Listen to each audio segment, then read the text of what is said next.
Hello, Tales from the DM listeners.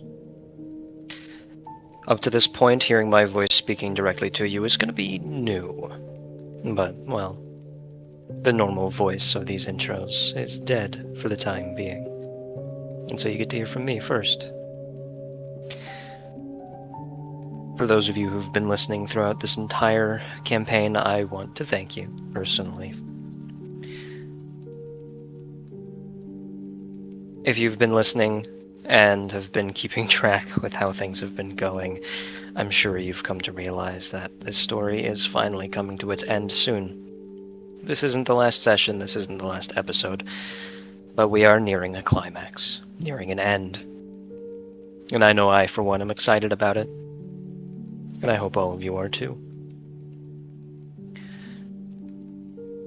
I, and I'm sure everyone else would agree with me, would like to thank you all for listening. And I hope you enjoy this episode. Thank you.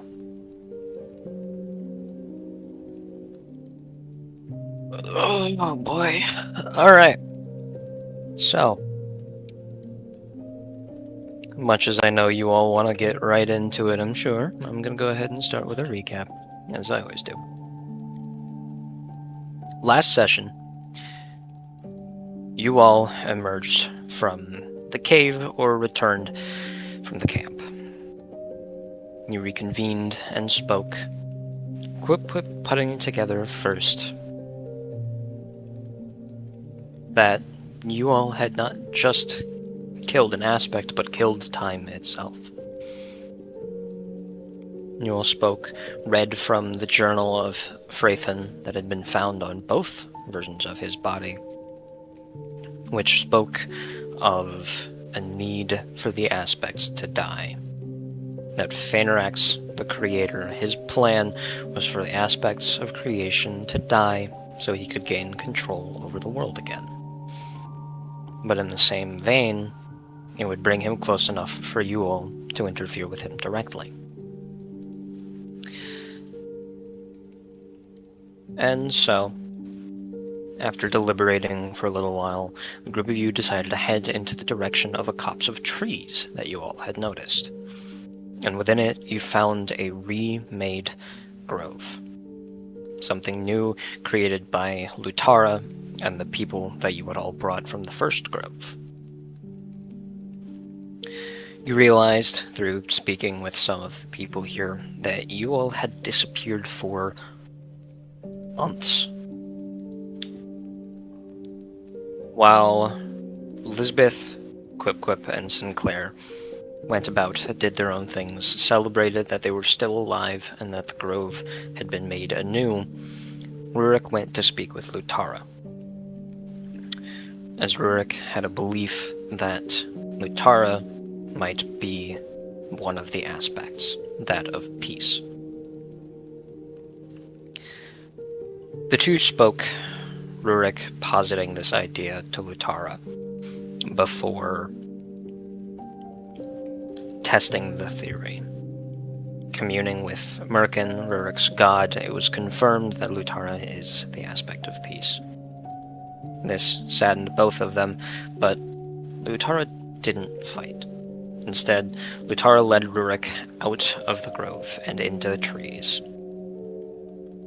seemingly accepting his fate, realizing that for the peace that he so desperately wanted, he would have to die. But before Lutara could surrender himself to Rurik and to Rurik's hammer, a tail pierced the back of his throat, picked him up and threw him, revealing Valus, who taunted.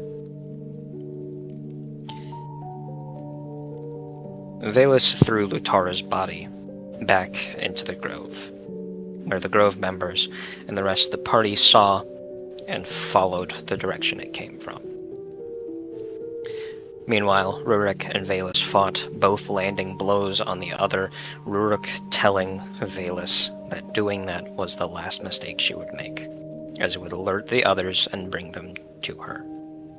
But as the rest of the party showed up, Valus grinned, saying that the rest of them being there was exactly what she wanted so they could all watch him die, and cast Power Word to Kill on Rurik. One glint of anger on Velus's face, eliciting a smile out of Rurik as he collapsed dead. And that was where we had left off. And that is where we are now. Picking up from initiative order where we were before, Velus had just done her turn.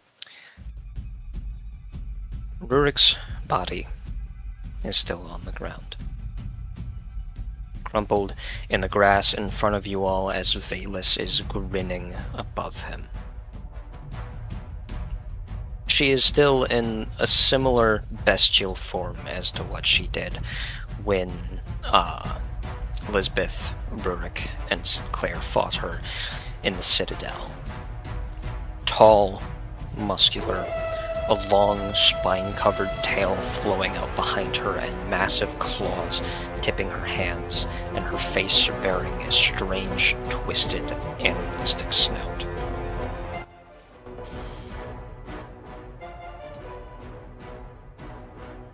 Behind you, from the grove itself, you can still hear the commotion of the others surrounding Lutara as they try to figure out what happened, why Lutara is dying on the ground in front of them.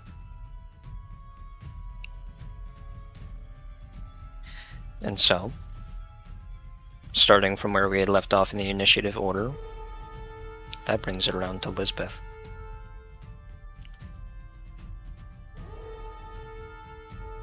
Why is my heart already racing?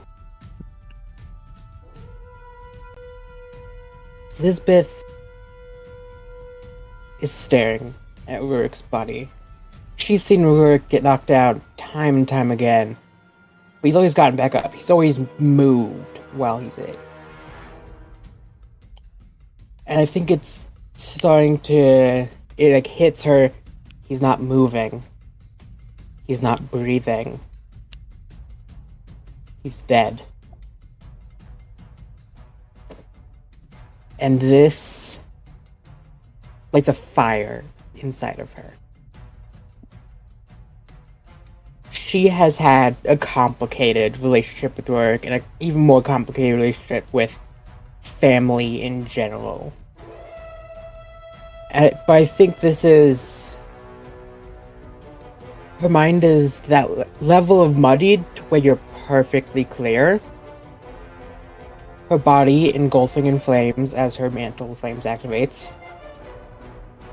She yells a blood-curdling scream and proceeds to say, "How dare you! How dare you take a warrior like my father!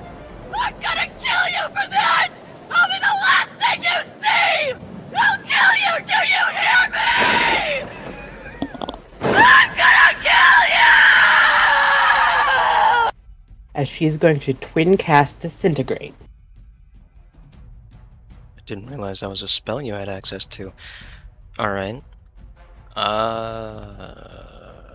Let me remember how Disintegrate works.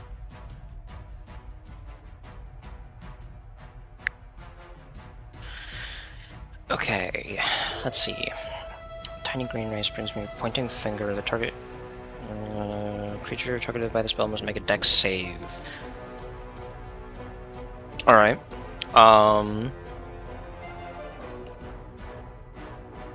Alright, so what's your spell save DC? A spell save DC. Let me cast so it actually uses up the thing. My spell save DC is 16. 16. Alright. Ooh, she doesn't have a great dex.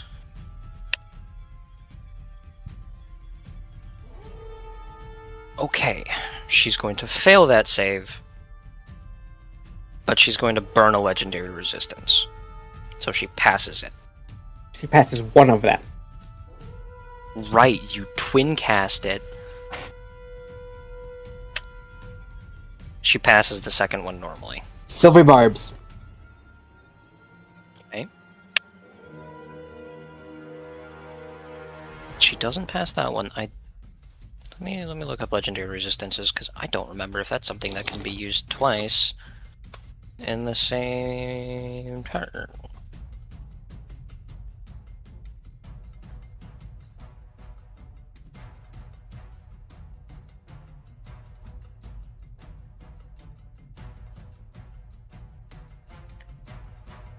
She cannot. So she fails the second. So she passes the first one and fails the second. So that's... And because of Phoenix Soul, it's fire damage, so the Mantle Flame's getting added on as well. So that's 20d6 plus 40. Well, it's 2 sets of 10d6 plus 40. No. It's just 10d6 plus 40. Just 10d6 plus 40, because it's not a half, it's all or nothing. Yeah.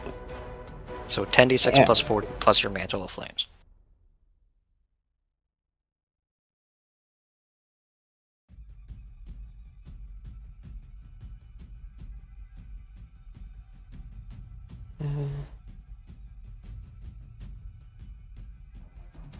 That is 82 damage. Alright. As a concentrated single beam of fire shoots out, catching Valus. And with all 82 damage. Alright. And with that, I have no more resources to use this turn. This blast of fire rocks into Valus's chest. And when you first fought her in the Citadel, she had resistance to it. But something has changed, and so she doesn't anymore. But she still is grinning as she looks at you, and she looks down at the scorch mark across her chest. And she doesn't say anything, but she has this shit-eating grin. And that'll bring it around to, I believe, hold on, I have it written down, Sinclair. Alright. Where am I currently standing then? That was the most cheerful alright.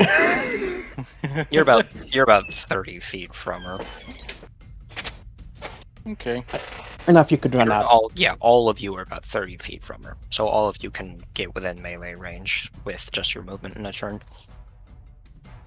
So, Sinclair's seeing Ruik's lifeless body sitting there. His hand is gonna start fucking twitching maniacally. Just fingers twitching, his eyes just seeing it. His eyes start turning fucking blood red as his eyes start to twitch, and he fucking drops to the ground. And I'm going to activate Rage, and I'm going to take the form of claws, and his hands are gonna just turn into bestial hands, and he's just gonna fucking say, you plain god fucking pointed ear fuck, you killed another friend of mine. You sit there with a ginormous grin on your fucking face. That is the last mistake you're ever gonna make. I'm going to grab your fucking chest, rip it open, rip out your fucking arm, and I'm going to fucking force feed it down your fucking mouth. And then I'm going to fucking rip off your head and fucking stop it on the fucking ground. And it's gonna be the last and I'm gonna be the last fucking face you ever fucking see! I am going to swipe at her with my claws. So it's gonna do a 1d6, get a roll. Does a 15 plus my what? Should be your strength modifier. Ability or saving? Ability. Plus 3. And it 15 should also plus be 3. plus your proficiency bonus, which should be, let's see, your level 11, so plus, hold on, I hit the wrong button, plus 4, so, 15 plus plus 3 plus 7. 4. So, yeah, that hits. Alright, cool. Now, 1d6. Where is my d6? Here it is. And it got fucking stuck.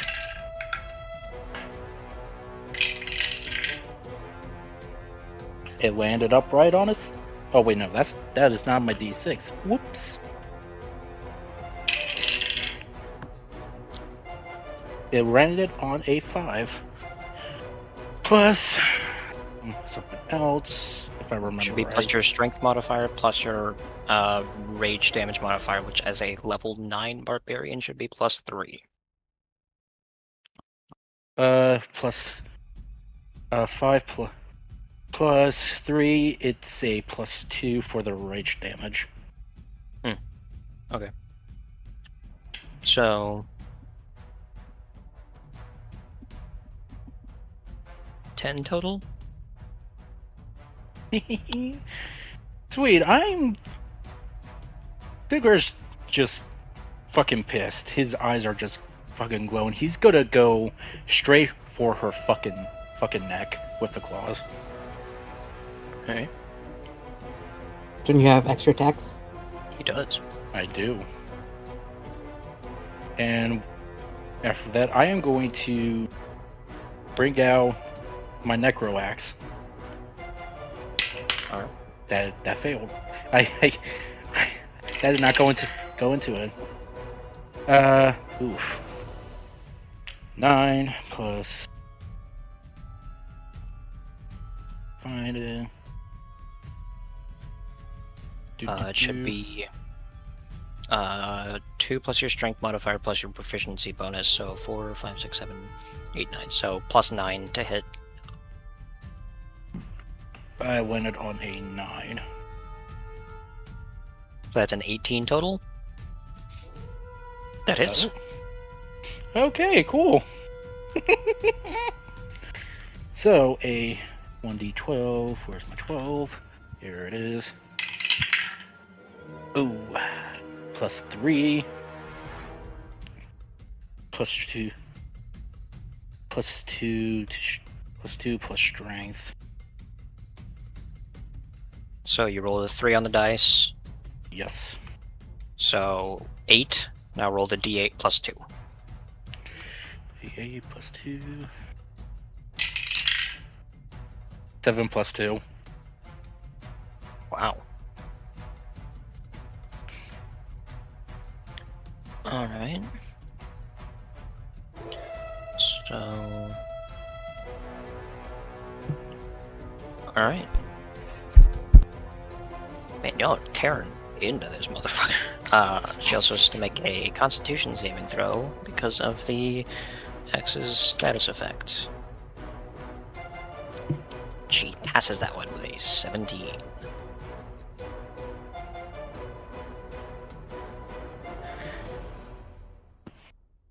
Alright. Is there anything else you would like to or are capable of doing?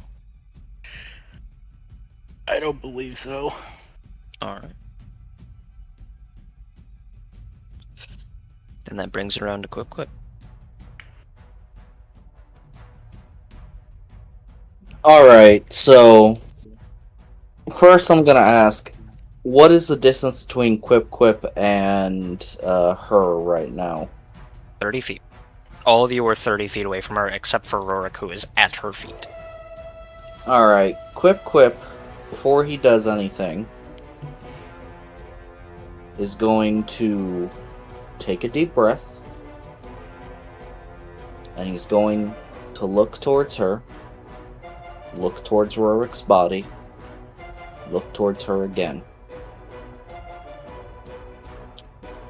He wasn't yours to kill! And he is going to walk towards her, open his palms, and attack her with poison spray.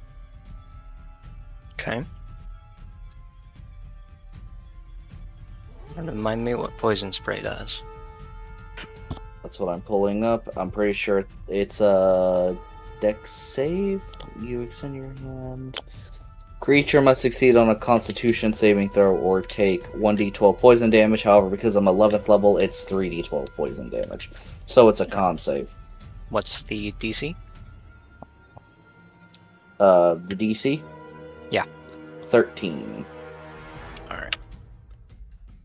She passes with a 16. Okay, so he walks up to her, casts a spell. Doesn't work. Let me check something.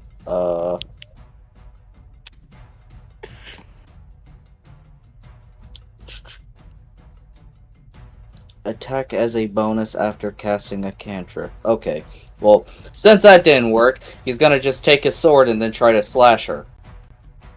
Alright. Wow. Roll good. That probably ain't gonna be enough. 19. That hits. Oh! Okay.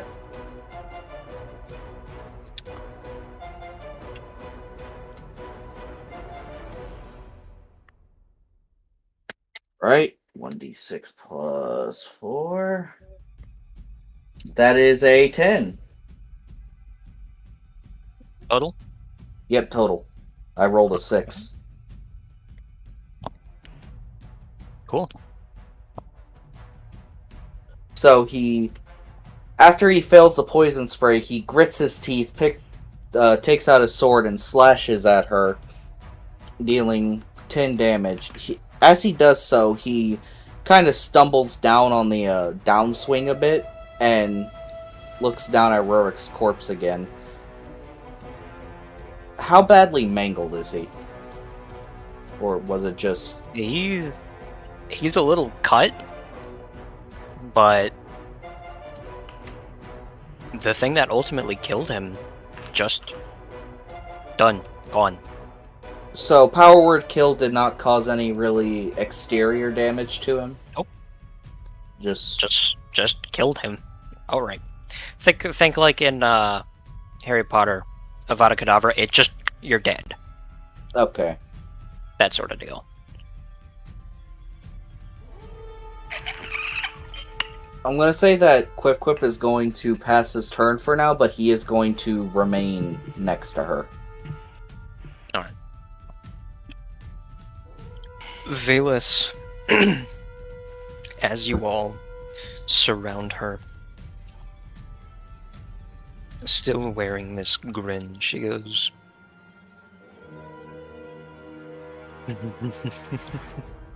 You all would have made such great subjects. Look at you all now. I kill one man, and you're all so desperate to fight and maim and kill. At this rate, you may be no better than me.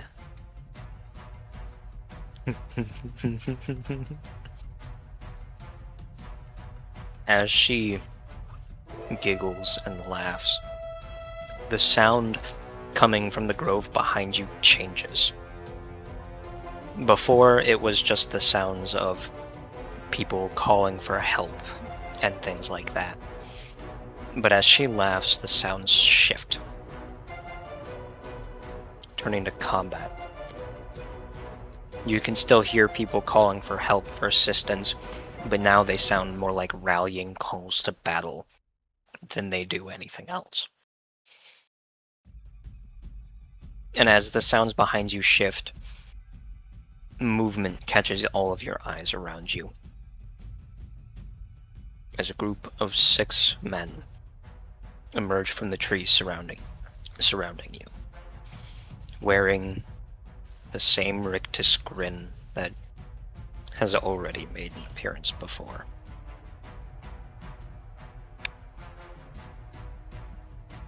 They did not roll well on initiative, so they're going to be going last. But there are new threats on the field. But with that in mind, Valus is going to look down at the 2 of you in front of her as her maw opens. And flowing out like water almost, the purple smoke that has infused everything since this all started begins to flow out of her mouth. Quip and Sinclair, I need you both to roll me Constitution saving throws. Do they have their negatives from before? Yes, actually. So it should be a -1 modifier for both of you. I got a 3 plus -1. Natural 20. Interesting. Question: is that -1 from my usual save of +6, or -1? -1 from your usual save. So it's your normal save -1. So it'd be 20 plus 5. Jesus Christ. Okay. And then Sinclair, yours might be higher with your Constitution. Yeah, check your. No, I rolled a 6, so definitely not. Oh. Yeah, even with his con modifier, it's not going to be enough. Yeah, no. Alright, so let me roll some damage. Uh-oh, come back here. Runaway dice.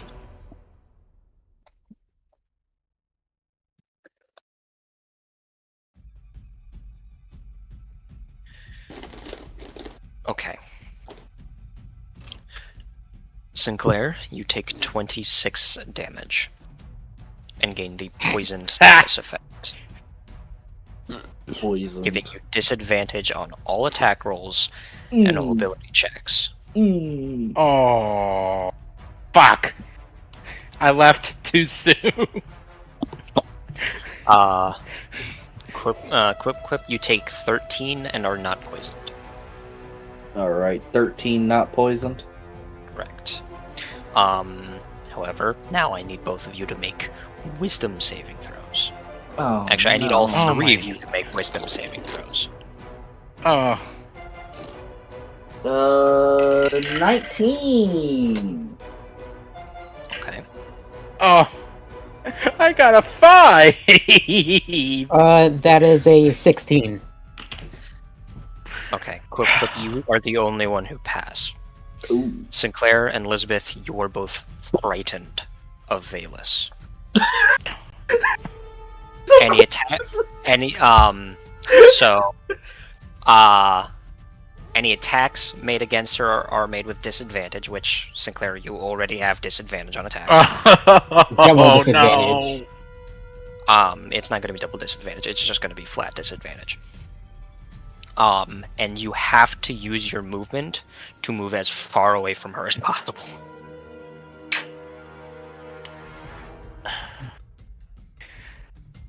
You can repeat the saving throw at the end of your turns. I'm going to tell you right now, it is a DC 18 Wisdom save. Then thank God I rolled an 18, because I rolled an 18 and my wisdom was +1, so, like, I barely... You barely scraped by. But yes, the 2 of you, as you see this flow of smoke emerge from this barely recognizable as a drow anymore. And you see the tail rising up behind her, curling in the air, still dripping with blood from both Rurik and Lutara.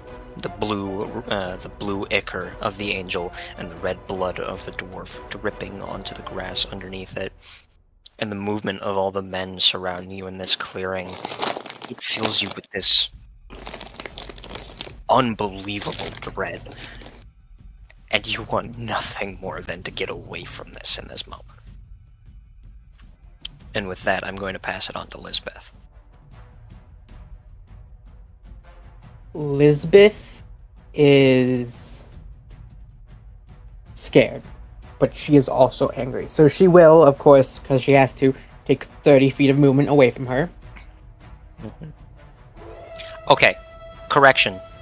I was wrong about frightened. You don't have to use your movement to get away from her, but you cannot willingly move closer. Okay. Then I am not going to use my movement, because she is scared, but she is steadfast right now. And she is going to cast Immolation. Okay. So I need another dexterity saving throw. DC is 16. Where'd my d20 go? There it is. She fails it. Is going to burn a legendary resistance.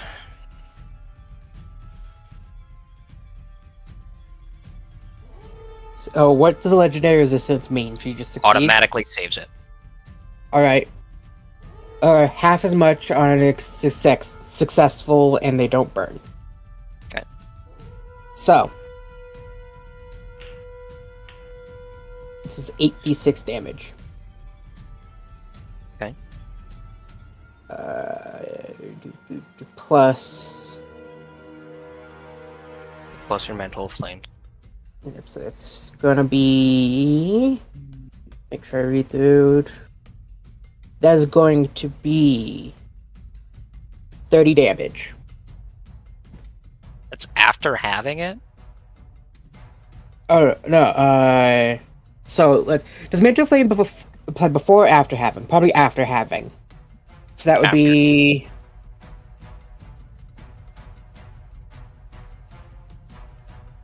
Rounded up or down? Down, I think. I think most spells that say they take half damage rounds down.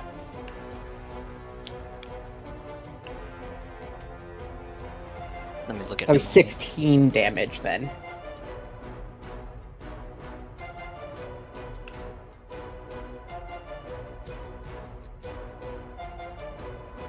So 16? 16 fire damage. Alright.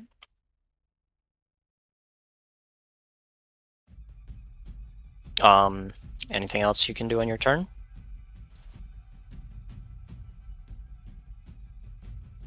I mean, there's something I could do, Okay. but it would require a reworking of the order I do things. It's a little late for that. Yep, that's what I figured. So...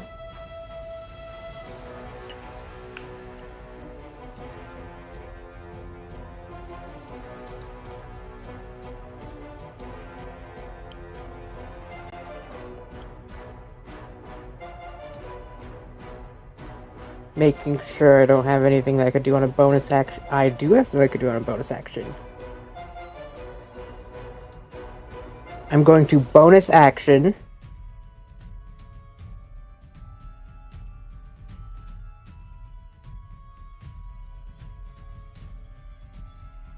Cast Shadow Blade with a 3rd level spell slot. Okay. Bringing out my good old like flaming sword. That is 3d8 when I do hit for that.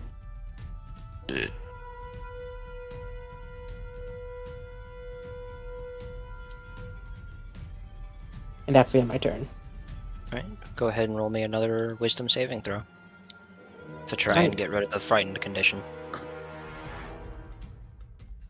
It's a 3, it does not. You are still frightened of her. That will bring it to Sinclair. Oh man. I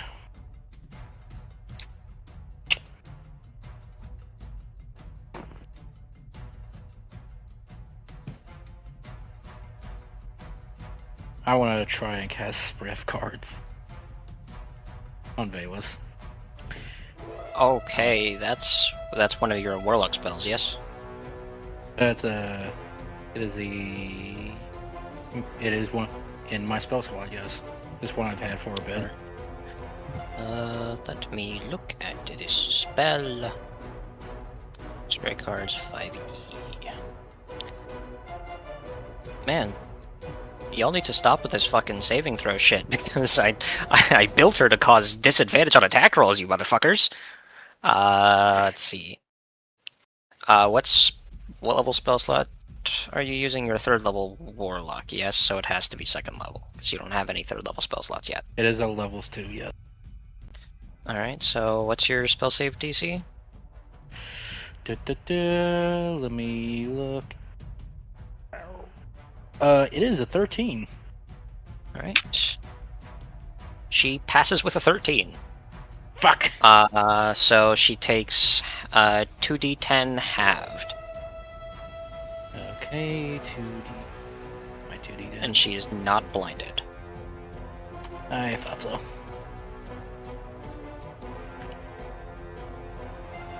Where is my...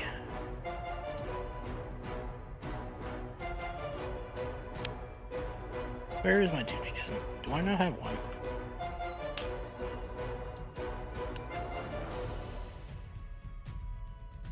I think I might be blind. Because I cannot find one for the life of me.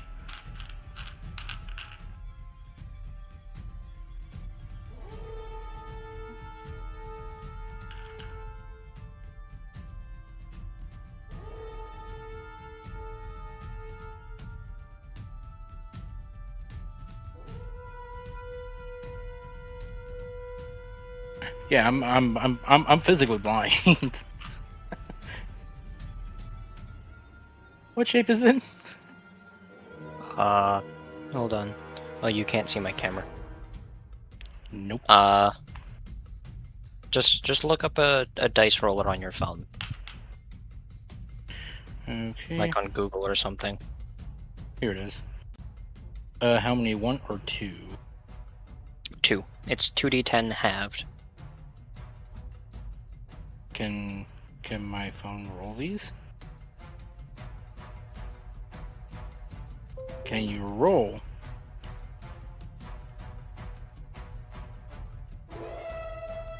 Why are you not rolling?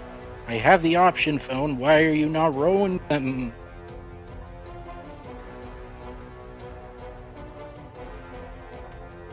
There we go. I got a 12. So 6 damage because it's halved. I believe so. All right. Is there anything else you'd like to do? You can't move closer to her, but you're right next to her, so that doesn't really matter at the moment. Can I try to get rid of the fray? That's at the end of your turn, which means you can't do anything else. Oh, wait, I just remembered something. You're enraged. You can't cast spells. Oh yeah, you're right. Dummy. Which also is a problem because I can't get close. Well, no, you're right next to her. She didn't move at all. So you can't get closer to her, but you don't have to get closer to her right now. Yeah, I'm gonna take a swing with my axe. Right? Remember, it's at disadvantage. I got a 16. That misses. Disadvantage. Well, 16 on the dice. But yeah, it is at disadvantage. So roll 2d20, take the lower number. I'm taking the 12 because that's what I rolled. Alright, so it's a 12 plus your strength modifier plus your proficiency bonus plus 2. So, 12 plus 4 plus 3 plus 2. Has proficiency not Yeah. increased to +3 yet? It should be plus 4. Yeah, proficiency is +4. It's because he's Yeah. multi-classing. Yeah. Well, Oh, no. well. Plus Oh. 4 plus his plus 4 proficiency plus his strength modifier plus the from his axe, Oh, right. The weapon has a +2 innate to it. Yep. which that is comes correct. which comes out to a 19, which does hit.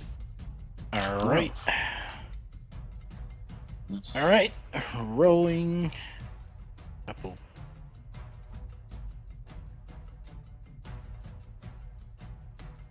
So it should be Yep, a D12.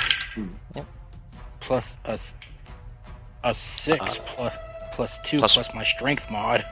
which is plus 3, so that's an 11. Now roll d8 plus 2. It landed on an 8. Jesus. So that's a 10. So that's 21 damage total. Oh yeah, plus 2 from your rage bonus. Oh yeah, so so there's an extra 2. So it comes out to 23 total. Yes.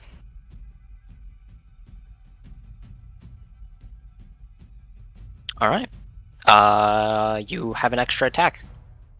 I'm gonna use that. Use that right fucking now.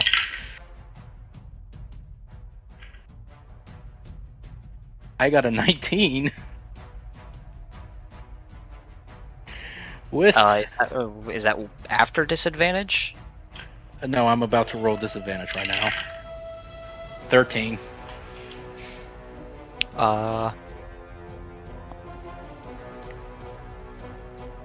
That hits. All right. Bum-ba-da-dum. So a 6 for that. Now I'm gonna roll. So now I'm gonna roll an 8. That is a 3. That is 22 damage.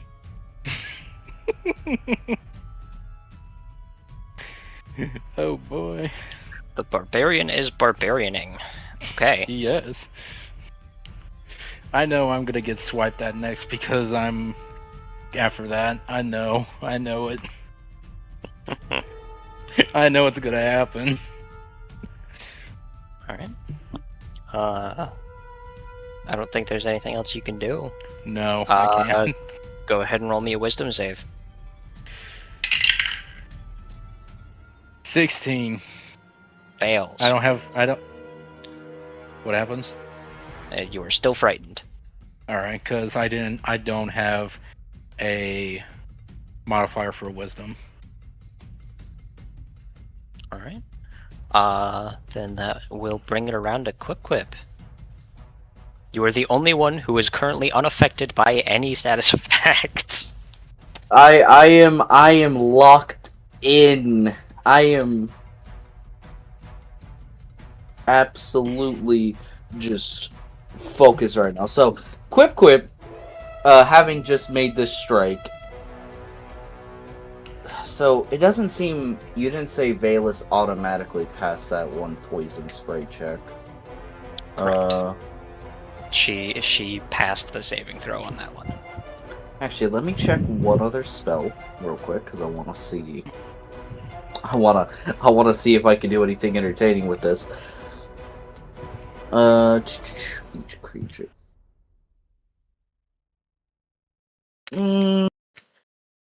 That might not be wise. I assume Sinclair is like 5 feet next to me, right? Yeah, Sinclair's right next to you. Alright, I wanted to do Thunderclap, but that might just... Well, no, Sinclair has a high con, doesn't he? But he has disadvantage. Then Road's body flying with the thunderclap. You know what? I'm doing Thunderclap. Imagine everyone in the group just sees a body just fly over.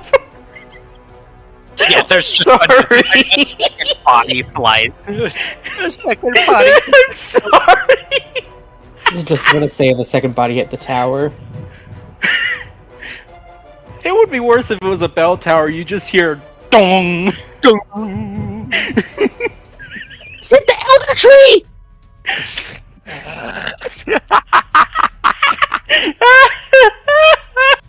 Right. Alright. So Quip is going to, extend his hands and look Valus in the eyes. You might have broken them, but you can't break me! I was raised in smoke and iron! And we'll clap his hands together. And that is a Constitution saving throw. Alright. That will be heard 100 feet away, by the way. That's how loud it's heard. So. What's the DC? 13? 13. By the way, I think Sinclair's gonna have to roll himself if he's right next to That is a yeah. 16. She passes. And yeah, you do need to roll a con save. Alright. DC With- 13. Oh! 3 with a disadvantage. Well, it's not disadvantage. Oh, I got a 3. but- Oh, okay. Well, so, Well, shit. okay. Let's see, each creature on a failed save. Okay, yeah, so Valus passes, so nothing happens to Valus, because of course Valus is a lucky little goober. But you, Sinclair, are taking 6 plus 4, 10 plus 14 damage. Sinclair takes 14. Why must you do me this way? What did I do to deserve such disrespect? Alright, so what Quip now sees. Just a Valus bitch slapping Sinclair away. So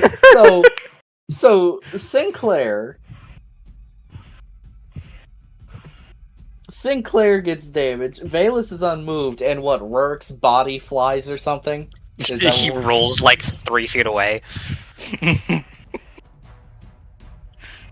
Alright, Okay. well, with that, obviously, Quip is going to be very disgruntled, and I don't think that was a once per... I don't think the whole attacking after a cantrip is a once per X thing. Let me check again, though. Where is it? I just...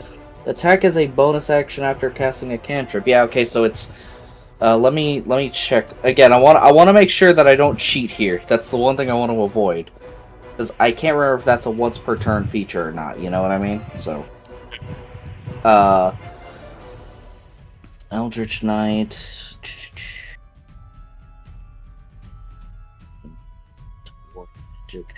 Beginning at 7th level, you can use your action to cast a cantrip. You can make a...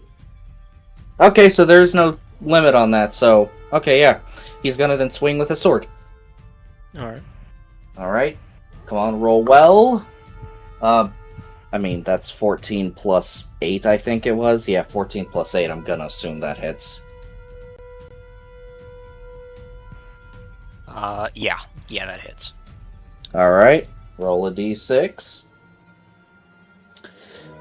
6 damage. Alright. 6 damage. Now I'm just wondering... We did technically long rest earlier, so he should have his action surge back, right? Yes. Alright, he's gonna action surge then and go ahead and swing again with his sword. Alright. 19! Yeah, that was Yeah. just the dice. That was Yes. before calculating mods, so... that is a 5 plus 4, that is a 9. And then he goes for yet another swing. And that is... 16... Okay, yeah, the dice is 16 plus 8, that's gonna hit. 10 damage. Alright, so as he makes the last swing, he looks back up at her. You aren't the one who gets to take his life. you don't get to cut his story short. He was a hero, damn it! An annoying one, a repugnant one, the damn cruel and unusual one, but he was a hero, and you don't get to take him out in such a... He looks back at Rorik's corpse of her turning back to her. in such an undignified way. A death with no scars? A body with no blood? Are you kidding me? Is that what he is to you? And that passes his turn. Oh, yeah. She chuckles and goes, "A body with no blood." Her tail comes around, the spikes across it still dripping with both Lutara and Rurik's blood. "Are you sure about there being no blood?"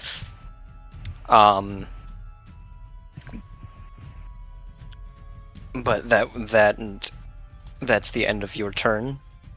Yeah, because I use bonus action, so yeah. All right.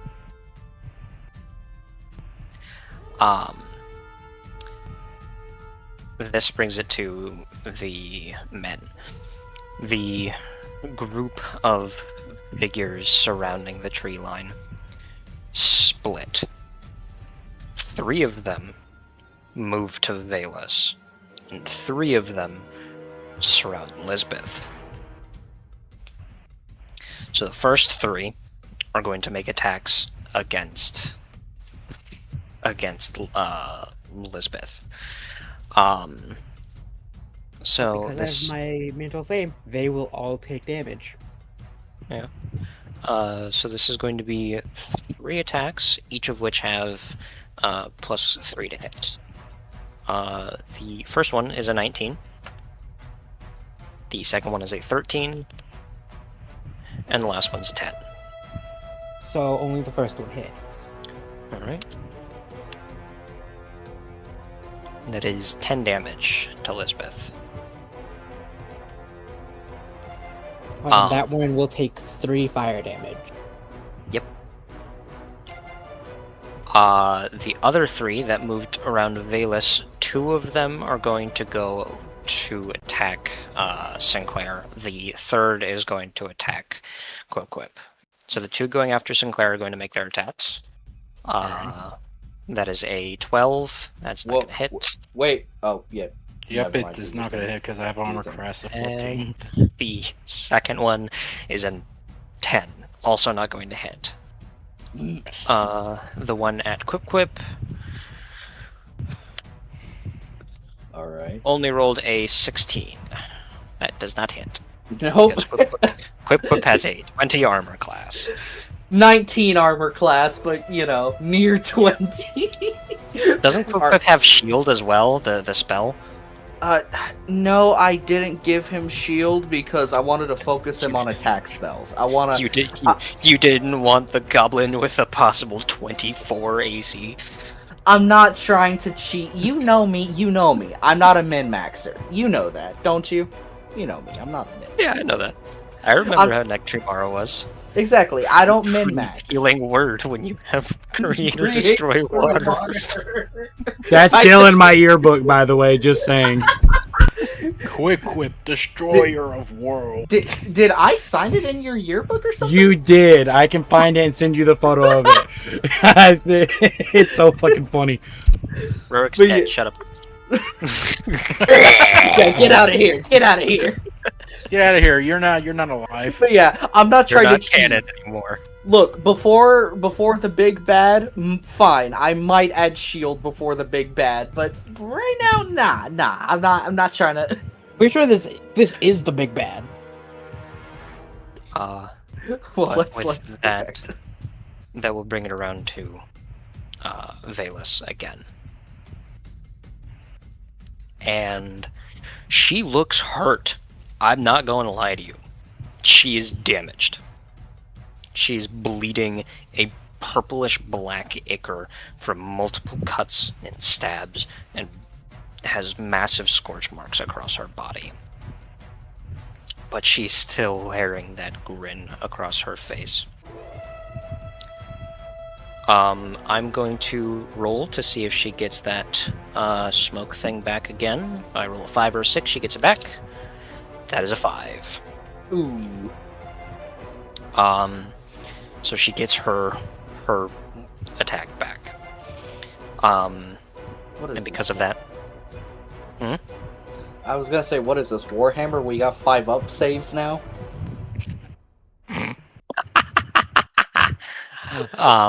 so she's going to use it again. But something's a little different about it. I do need Sinclair and Quip to roll me con saves again with the -1 modifier. I got a 10. Fails. 18 plus 5, you already know. She's gonna cast Silvery Barbs in response. It's what to me response, winning? counterspell. Oh.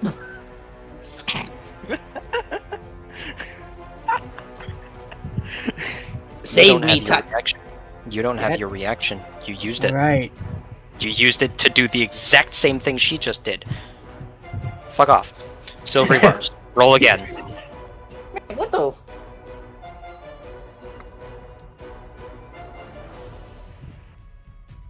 Can I counter silvery barbs with a lucky dice?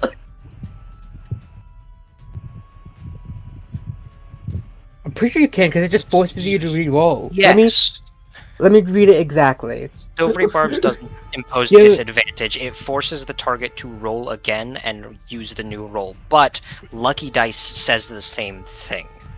You can expend a charge of Lucky Dice to re-roll a dice and must You use the magically new distract the triggered creature and turn its momentary uncertainty into encouragement of another creature.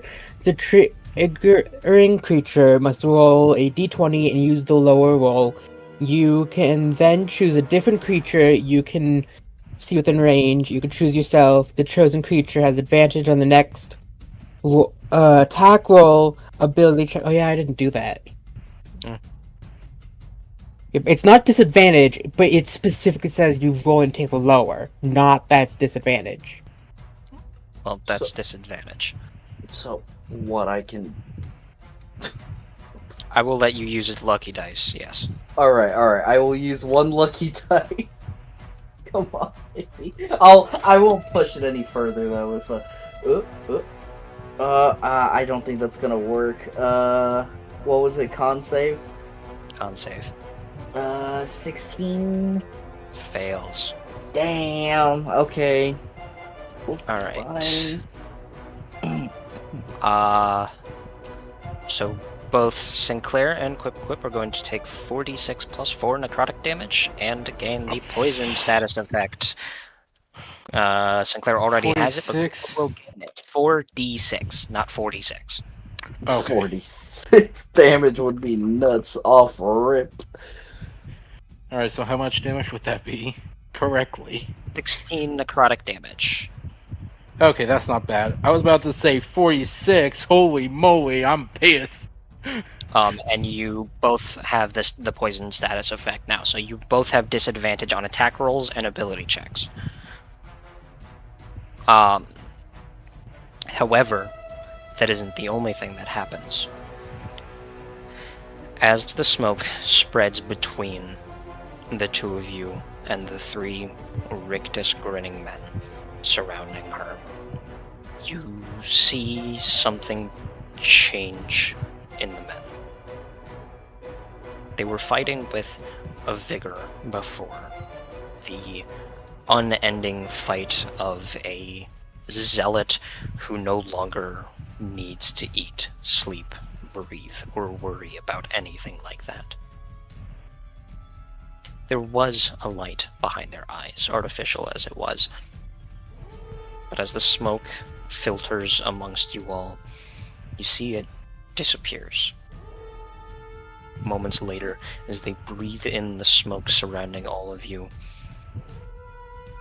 you see their internals seem to shrink, like shrink wrap being heated up so it compresses in on itself, as though all of a sudden everything inside of them was put under immense pressure and crushed.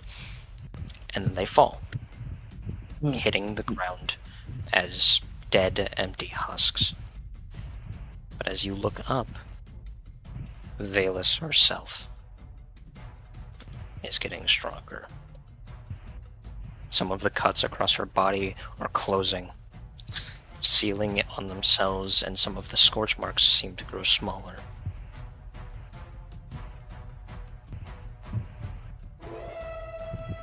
And she spreads her arms, her tail rising above her head, and she cackles.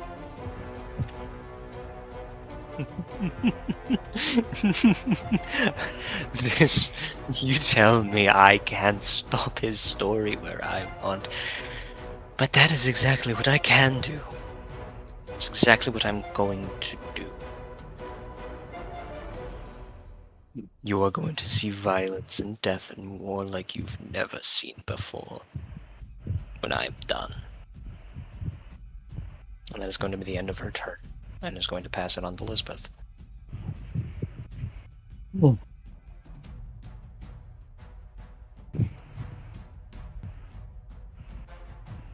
She's gonna yell, "Just shut up for once!"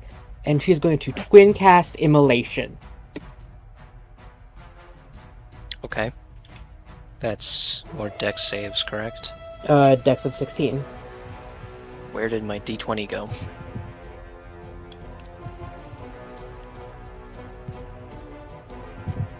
The fuck? Oh, there it is.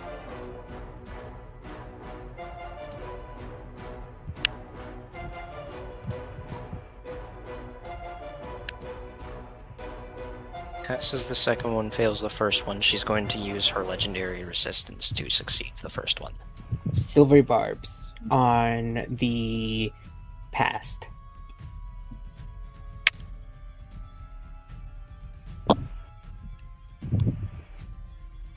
You made the roll better.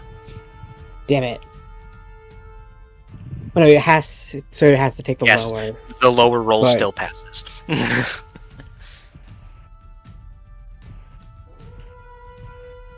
So no burning, but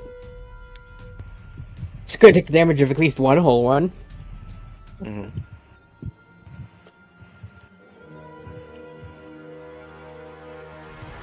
That it would be 16d6, right? D6 or d8? 16d6.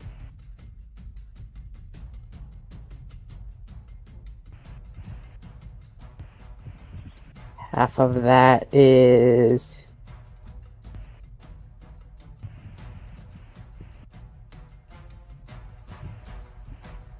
What's the number? I'm almost there, shut up. 19 damage plus 3. So 22. Alright.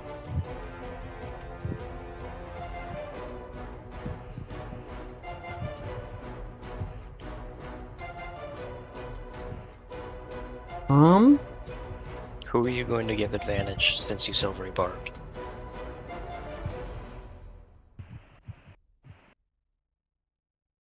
Do keep in mind, whichever one you give advantage to, it's just going to even out. I know.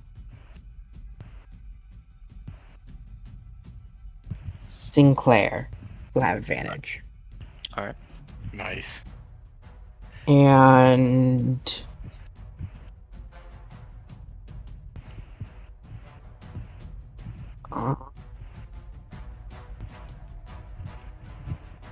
let me make sure I get the numbers right.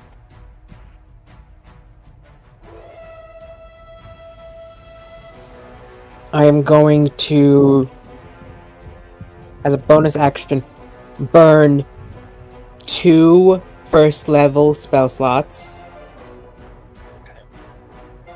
to gain back 4 sorcery points. Alright. And that is my turn. Roll me a wisdom save to end the frightened condition. That's a 9. No, 7. That fails. Alright. that will bring it around to Sinclair. Any melee attack or your next attack has advantage, so it just evens out to a flat roll. Alright. You are such a grinny little First, my friend long ago was taken, and now another friend of mine is taken by your hand. Your own hand. You are gonna get strapped down, you absolute fuck. And I am going to swing with my axe. Alright. 16. Before modifiers? Is that before? That's before modifiers, right? 16 before? Yes. Then that hits. Alright.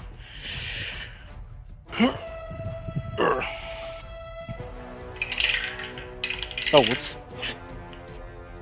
I landed on a 2. Alright, so that's a 2 on the d12, so...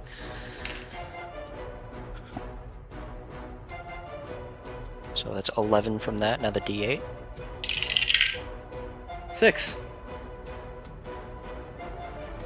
So that's 19 plus your plus 2 from being a level 8 barbarian. So... Yes. 13 damage, or no, 23 damage. Alright, and another axe swing. This one will be with disadvantage. Okay. Silvery Barbs only says next attack. Alright, so this is a 5, roll again for disadvantage. I have to take the 5.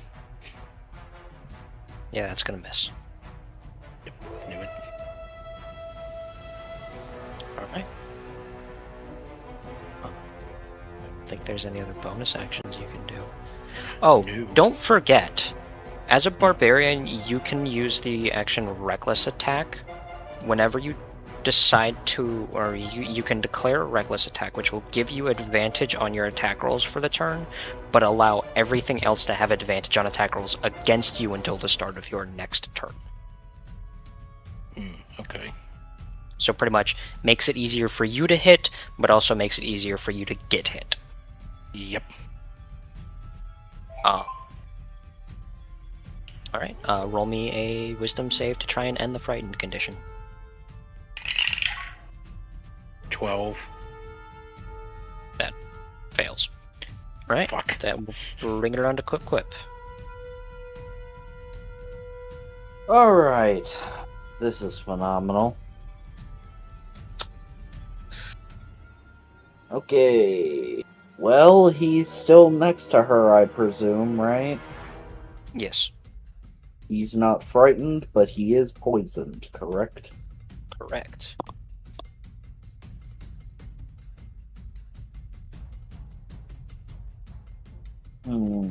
I see, I see.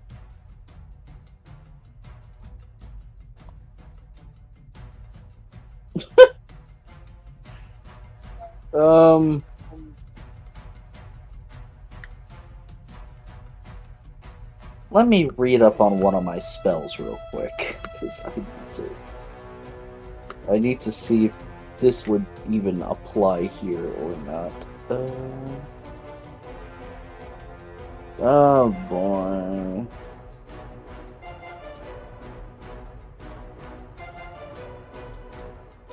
Can I cast Hold Person? You can certainly try. She has burned her last legendary resistance. She has. So But that's that- It's what, a a wisdom DC? save. DC 13 wisdom save. Yeah. Gonna tell you right now, she has a really high wisdom save. She has a really high wisdom save. I figured as much. She has a plus 7 wisdom save. With those odds, she would pass on a roll as low as a 5, correct? On his roll is a 6. As low as a 6, okay. So 5 and below she would fail, meaning the odds of actually...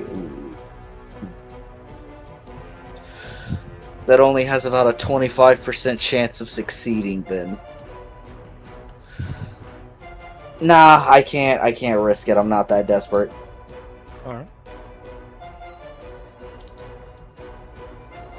I'm just gonna go ahead and swing at her with disadvantage. Alright. Let's see, the lower... oh.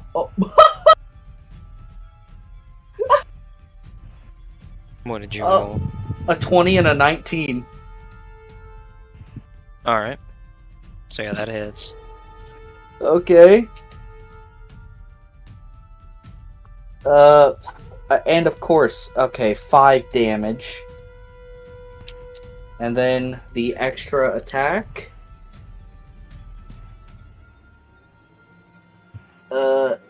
Let's see, 11 plus 8 is a 19, I think. Yes. Yes, 11 plus 8 is a 19. Does that pass? That does hit. Okay. Okay.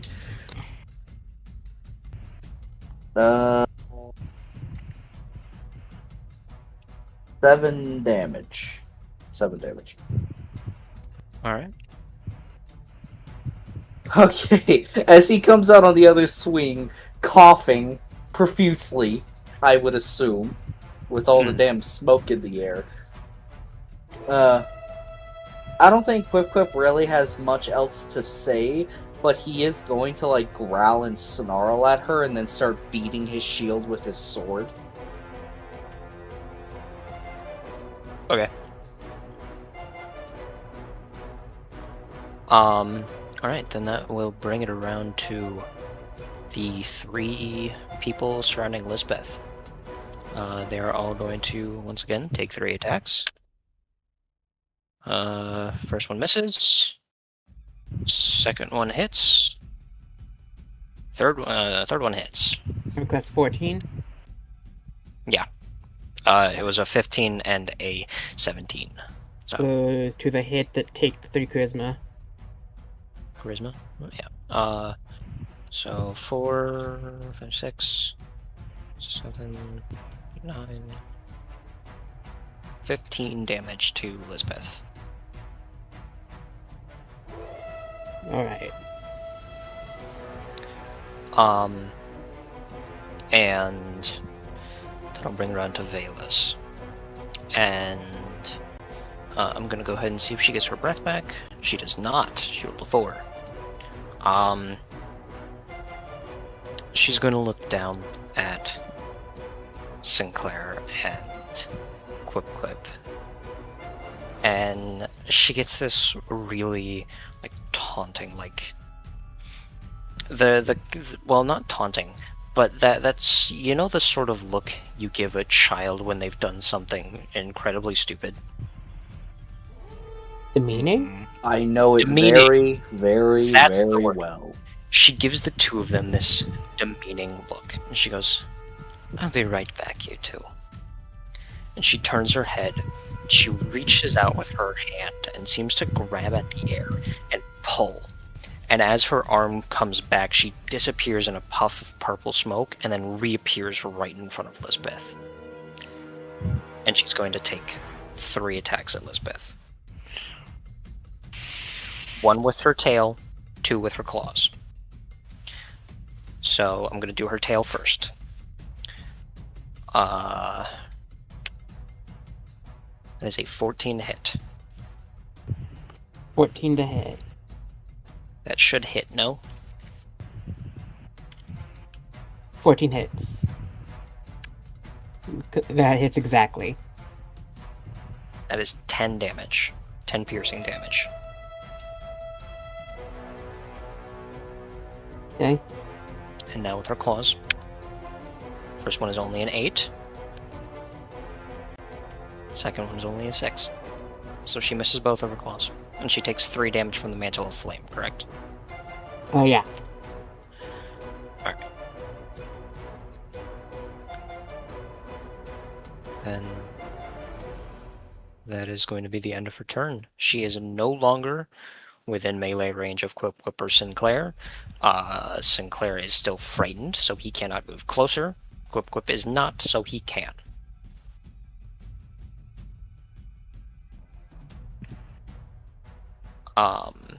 This is certainly unideal. That will bring it around to Lisbeth.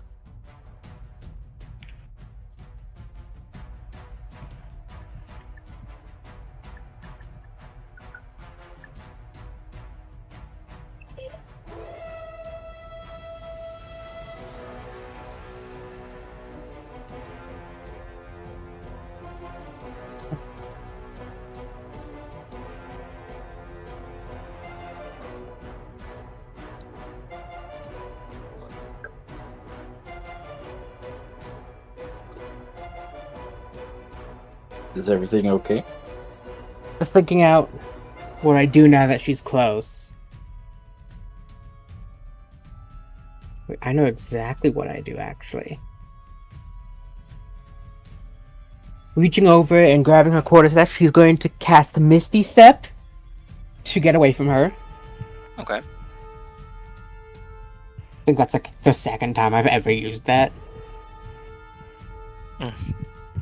And then, where she and the other four are, I'm going to cast a 4th level fireball. Alright, so her and all the guys need to make dex saves, correct? DC 16 Yes. dex saves? Alright, so I'm gonna do the 3 guys first. First one fails. Second one succeeds. Third one fails. Now Valus herself succeeds. So that's 2 fails, 2 successes.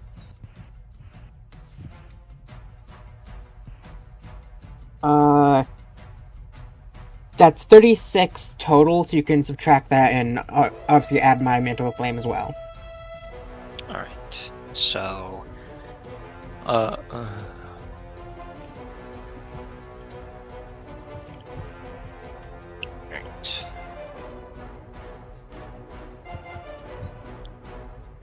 So...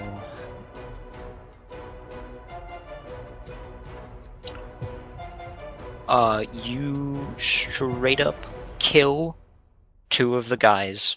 One of them is intensely hurt, and Valus seems pretty hurt too. And that is my turn. Roll me a Awesome. wisdom save. Right. God fucking 9. That fails.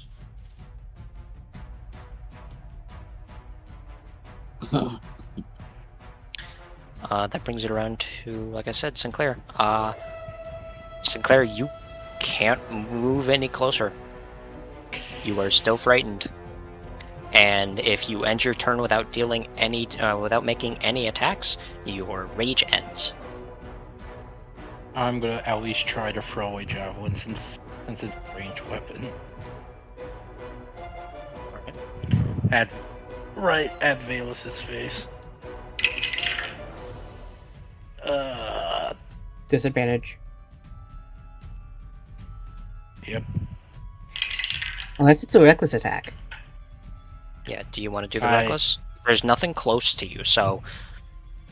Yeah, I'm going to. Alright. So it would be not, it would even out to just a flat roll. Okay, then I'm gonna have to re-roll again because I rolled the disadvantage. It's a 7. Plus. That misses, but you... Oh, I get a +7 with the javelin, actually. that uses your dexterity modifier plus your proficiency bonus. So, +7, So you rolled- +1. So you That's with my dex. What was the base roll? I got a 7, but with the javelin I get a +6. That's still gonna miss. Hmm. Shit. Fuck. Well, if you're exiting Rage, maybe it's time to start casting spells. That's you exit. he made the attack, so he still is on True. rage. But as a bonus action, you can choose to end it. Yes. You're gonna choose to end your rage? For now, yes. Then that's the last thing you can do, so go ahead and roll me a wisdom save to try and end the frightened condition. I got a 7. Oh man. Fails. Oh, my dice are not doing me any favors, even though I got a good few hits. Then that will be, I'll bring it around to Quick Quip. Okay. Well, quick, your voice got deep.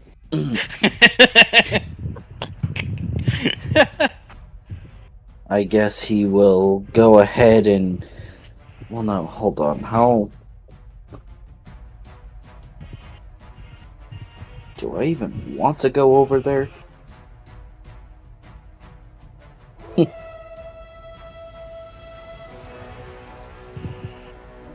Let me look at this boy.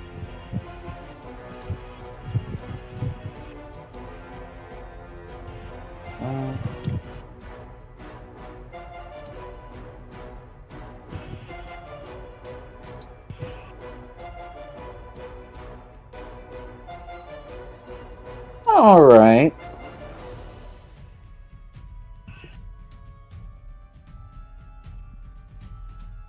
Scorching Ray. So, I have to make a ranged spell attack for each ray, and there's 3 of them, and on a hit they do 2d6 damage.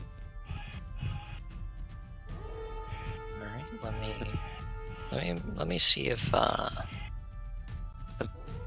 poison condition.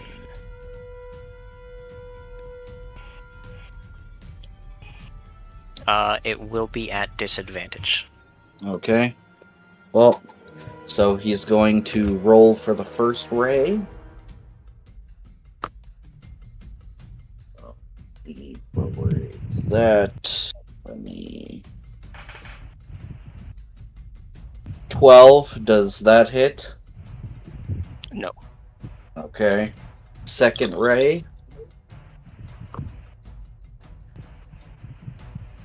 Natural 1.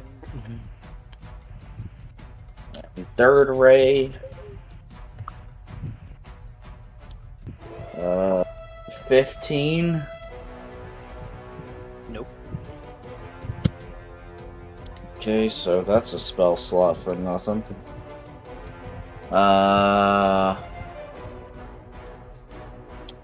crap, yeah, he can't action surge either. Well, he is actually still going to rush over to try and be next to Elizabeth. So. Alright. So he's gonna rush over and kind of like ready his shield by her. You know, he's preparing to impose disadvantage on any who would strike. Alright. Then that will bring it around to the last of the guys. He's not really thinking, so he's going to run over and try and attack her. I'm going to tell you right now, if the attack lands, he's going to die to the Mantle of Flame. But he's going to get a hit in. Okay, I mean... He does not get the hit in. He rolled a 12. Okay, no need to impose disadvantage there. It means he has 3 health left.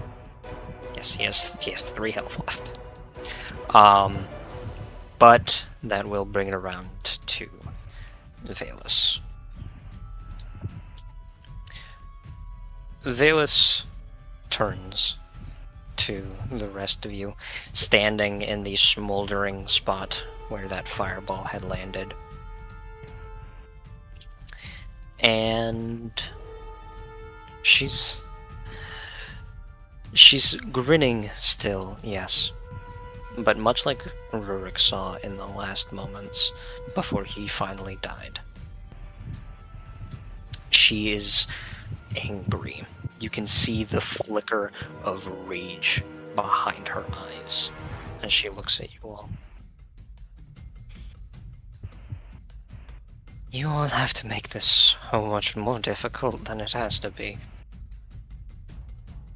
I thought you all would do better, be better, do more.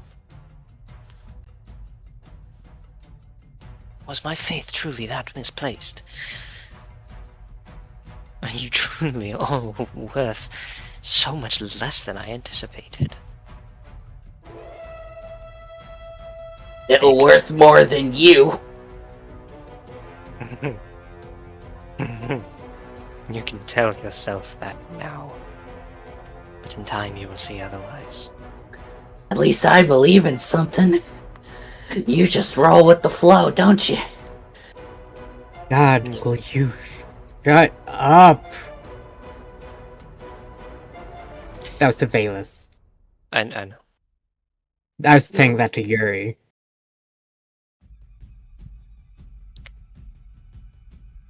She is going to walk forward, slowly and deliberately, her tail moving through the grass, leaving a trail of blood where it leads. As she walks, she passes by Rurik's body, and her tail curls around the leg of it, the spikes pressing into the skin of the calf of Rurik's corpse. She drags it along behind her, before lifting it up next to her, as she stops just a few feet away. If I believed in nothing, if I didn't have something to strive for, do you really think I would have done this? Do you really think I would have killed this man? Sure, violence. It's my... What is it they say? Bread and butter. But... violence... it has its purpose, it has its needs. Do you not all see that? Do you not all understand that? There's violence and then there's massacre. Perhaps. But in this day and age...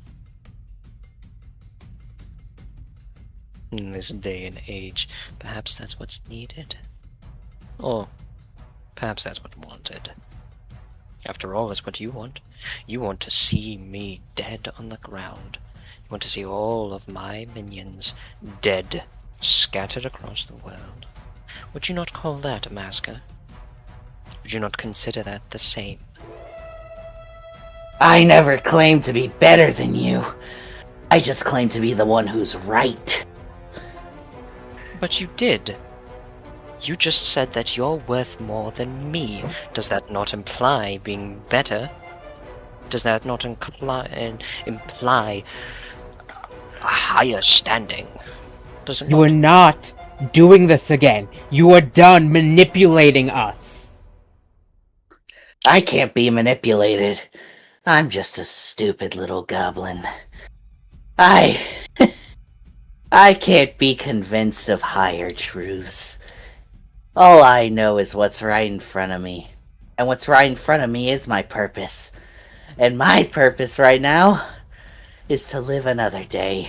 And you are standing in that... you are standing in the way of that.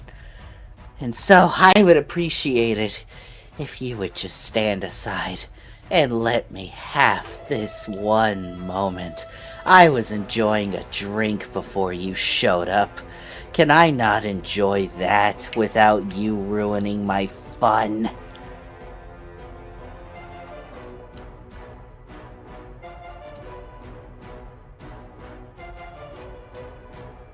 The fun is only starting, my dear. She's going to cast Shatter, centered in the middle of all three of you. As she tosses Rorik's corpse into the middle of you all. What's Shatter gonna do? Gonna explode the corpse. She is casting Shatter using Rorik's body as the major spell component.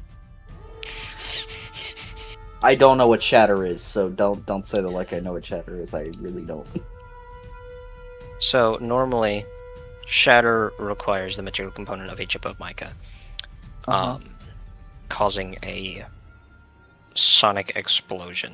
But it's a little different. I'm doing it a little differently. It's mechanically the same spell, but she's using Rurik's corpse instead of a chip of mica.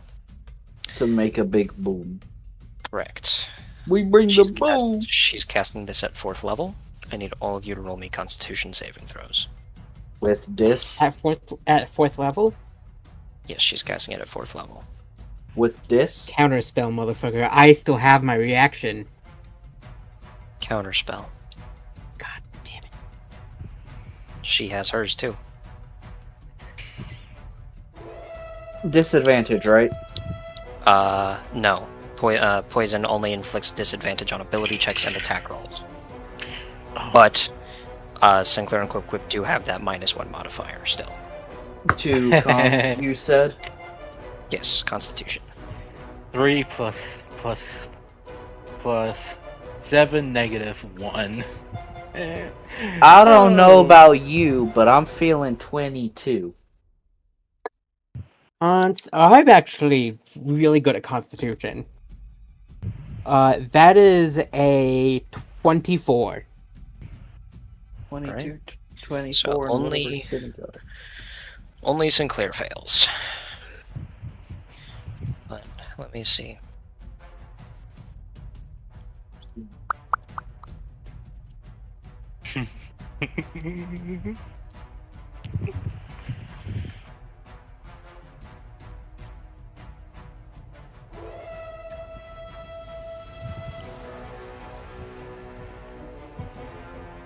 Sinclair, you take 30 damage, everyone else takes 15.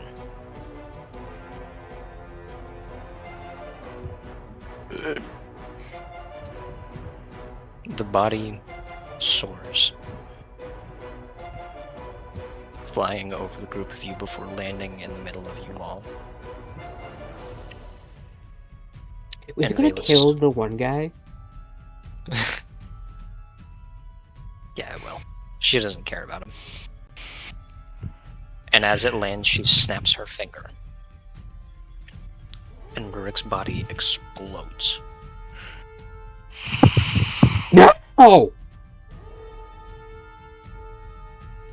As the sheer force of the explosion shakes through all of you, sending blood, skin, and bone into all of you.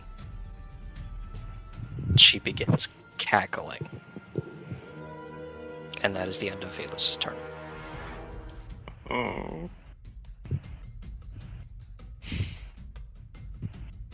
Quip, for your sake, I suggest running at her. And I'm going to... First thing I'm going to do... 4th level spell slot, Scorching Ray. Okay. Alright, remember you have to roll a Yep. d20 for each individual raid. So that, I'm checking that will be And 5 you rays. do have disadvantage because Nope. you are still frightened. Does that apply to attack rolls? Yes. I thought it was just poison that does that. No, disadvantage on attack rolls and cannot willingly move closer. Whatever. Everything you've done up to this point has been saving throw spells, not attack roll spells. Miss. That one was cocked. Okay, that one probably hits. I assume a... Her AC is 18. Yeah, that hits. Okay, so that hits. That's 2 hits or 3 hits? 2 hits. 2 hits, 1 miss. Okay. 2 miss. Natural 20. And 2, that misses. That's all 5? Yes. So, Only 2 hit. alright.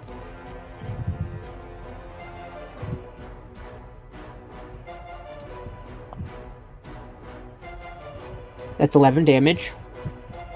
Okay.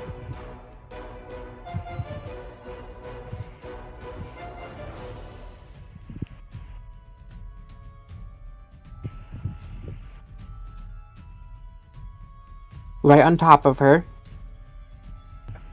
I'm going to Metamagic Quicken spell. And as a bonus action, I'm going to cast Fireball at 4th level on top of her. Okay. So that's DC 16 Dex.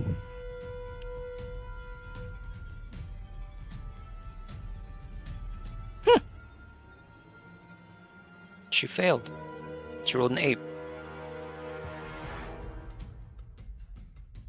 Come on, roll good. 35 damage. Plus 3. Alright, the other 2 also get plus 3. So that's... Just add 9 to this.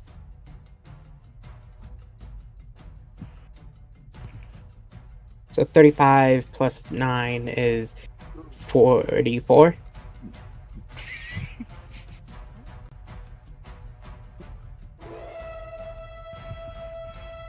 Elizabeth, Yeah? how do you want to do this?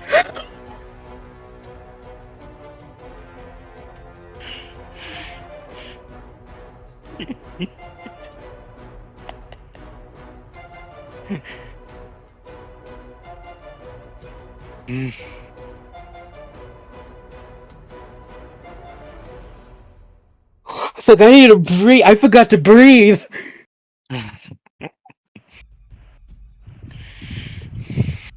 Lisbeth is angry.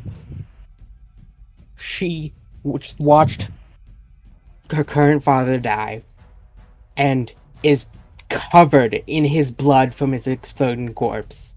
It's probably slowly bubbling from her flame. Warning. Quip to get back in case the worst happens.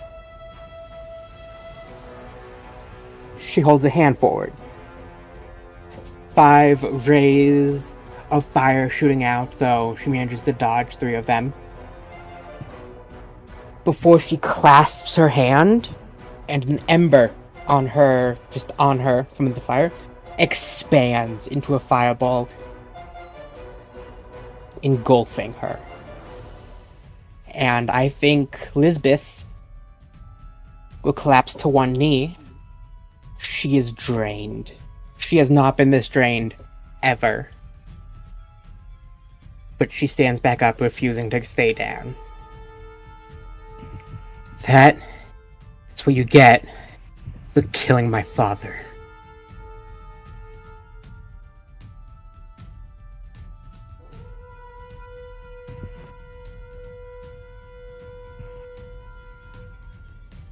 As the fire left behind from the fireball fades, dying down to smoldering embers on the grass,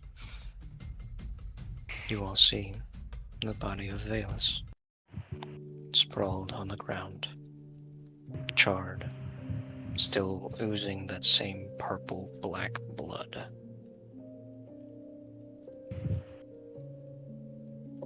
She isn't moving. She isn't breathing.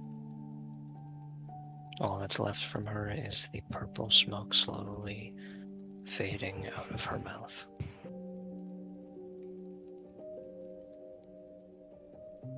And then, above her, a tear. That same fissure into the nothingness between realities opening above her body. But then, as you watch, this one doesn't stop opening. Stretching up high into the sky, And you watch as it pierces the clouds and through the trees, off in the direction of where the continent is. You see more. Back in the direction of where Phaethon had died, you see that void do the same, stretching high above into the sky, disappearing past the clouds, before the sky rends, tearing open into the black nothingness. 6 long black patches of nothingness. Quip quip, Sinclair, you've seen this before. Phaethon, before he first showed himself to the two of you, showed you this happening. The sky rending into a black so absolute that nothing escapes it. You feel the ground around you vibrating on an almost imperceptible level, shaking your bones, making your teeth hurt, your head hurt. Back in the direction of the grove, where another of these 6 black lines is stretching into the sky above, you hear cries of fear and terror. The people in the grove not understanding what's happening now, not knowing that at this moment the world itself is ending.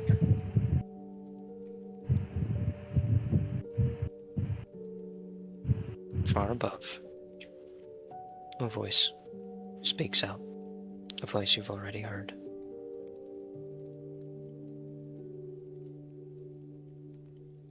The time has come. 10,000 years in the making, this time has come.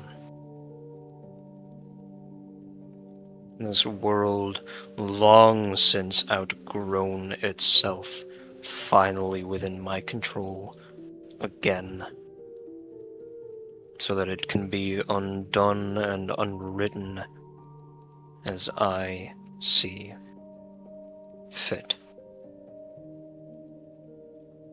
Your petty squabbles, ceaseless wars, endless death, pitiful peace, memories that do not need to be remembered, and time left unchecked. All of it is gone,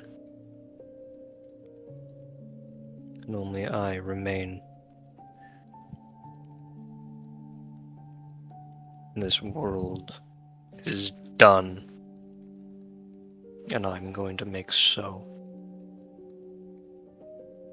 Far above, from those black voids, emerge impossibly large hands, stretching down from the sky above, only visible where they don't cross with the black of the voids. Dark shapes crossing through the sky, across the seas, through the trees, and across the very world itself.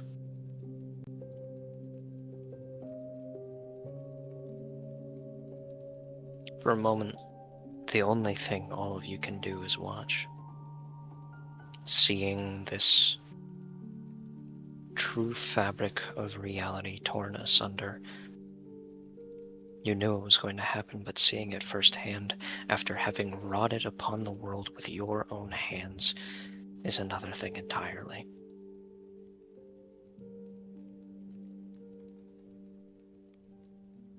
But then something shifts.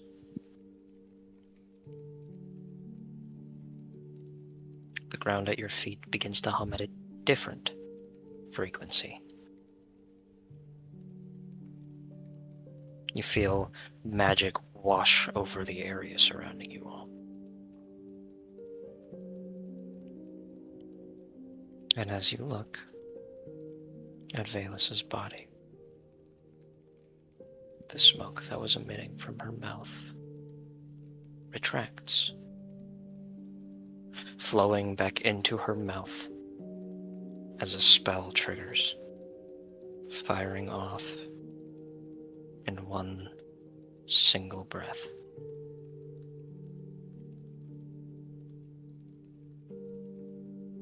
You watch as the bones along Valus's back crack, as her spine arches in the wrong direction, her stomach and chest rising while her shoulders and hips stay planted to the ground. And then her upper torso rises, cracking more and more as it rises from the ground.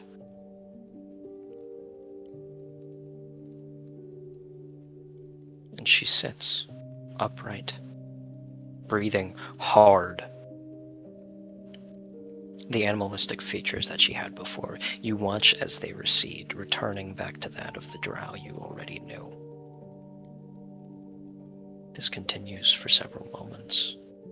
More cracks and gurgling noises emerging from the drow until she stands before you. She looks a lot like she did when Lisbeth, Sinclair, and Rurik first saw her. Still wearing that same evil grin across her face, wearing the same spine-covered armor she wore when they first met.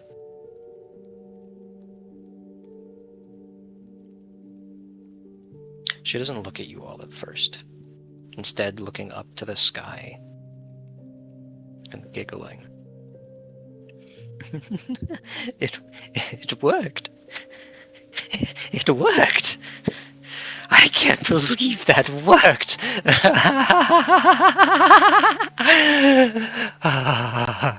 That was only a theory. Oh, this is so much better than I could have ever anticipated. Perhaps you all weren't worthless like I feared.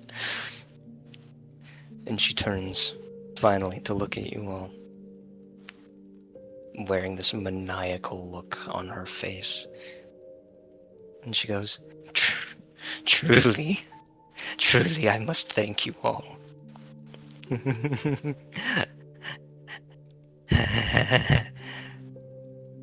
You all were the final piece I was missing all those years ago. You said that I had nothing to strive for. I just went with the flow. That you can't be manipulated, but you... Oh, you poor fools.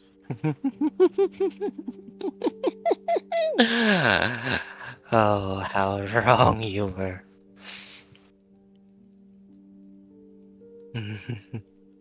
Now, Phanerex is here. My master is here. And I believe it is time I go and speak with him face to face. And see just how much he likes it when someone else tries to do something that only a creator can. And you watch as more cracks begin to emerge from Valus. As you see her shoulder blades twist the wrong way. Her shoulder, which was pointing to the side, now pointing forward, facing the same direction as her head, as a bone wing stretches from her back. And then her other shoulder does the same. Another bone wing spreading out. And you watch as the purple that suffuses this woman at almost all times begins to surround these bones, forming into long black leathery wings, before beginning to flap, long and slow, heavy movements as they begin to throw the air around her. And slowly she begins to lift, rising up off of the ground, still giggling to herself in that crazed, maniacal voice. Before she takes off, is there anything all of you would like to do? Yes. Mm-hmm. Okay. I would like...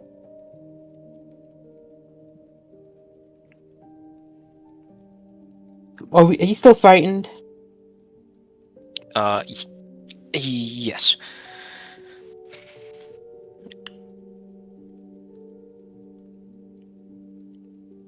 She's up enough that we wouldn't be able to reach her. She's like 3 feet off the ground right now.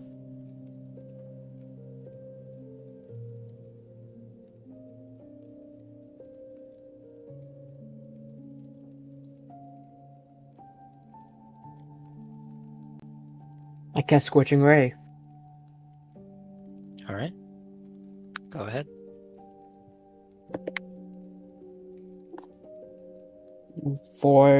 So it's disadvantage, right? Yes. That misses. That misses. And that misses. I assume she has a DC of 18? Yes. Yes, that misses. They all miss.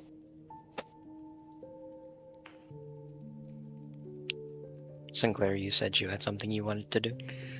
Yes, I want to throw a javelin at her fucking wing. Thank you. At her wing? Alright. Reckless attack? Fuck. You can reckless attack. Yeah, you're right, I can.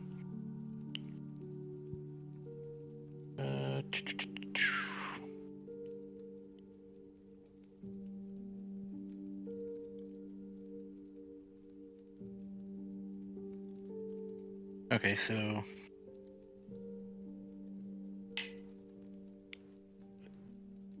Do I have to reroll again since I'm doing reckless attack? Just so I'm sure. No, it's just, A flat roll, it man. makes it a flat roll. Okay, so... Oh no, I got a 6, so I know that's not going to do anything. Yeah, that's not gonna hit. Fuck. Is there anything Quip wants to do?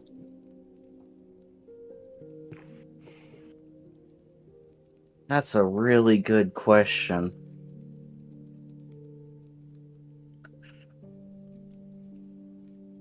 Is he still poisoned?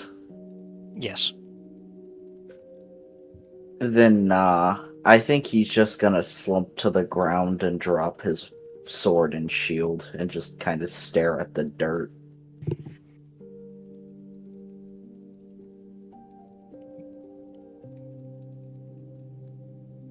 Then as these attempts to stop her fail, she begins to take more lift. She pauses about 30 feet up and she looks down at you all and goes,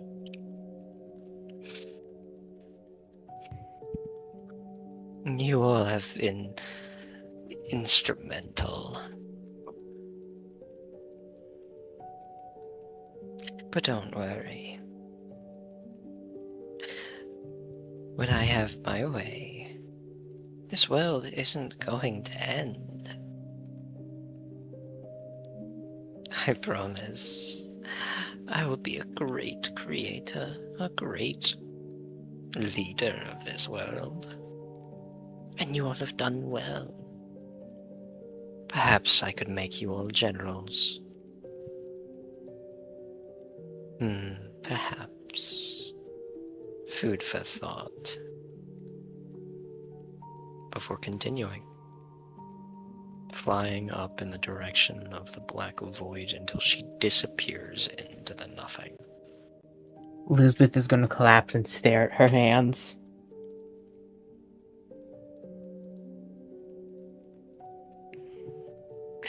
Sinclair's gonna stand there angrily and shout, "Fuck you! in a world without you or anyone else to stop us or tear our world apart, we might have been heroes. You fucking gray fuck! Get back here and fight like a fucking man! You absolute cunt! And he just falls to the fucking ground crying and yells at the top of his lungs, Rory! I think after a moment of staring, Elizabeth's hands are far burnt. Obviously, they were burnt before from her first time with the Phoenix Spark. However, with expending so much power, they are even more burnt. They are sore. Yet even throughout the pain, she pulls them up and just starts crying into them.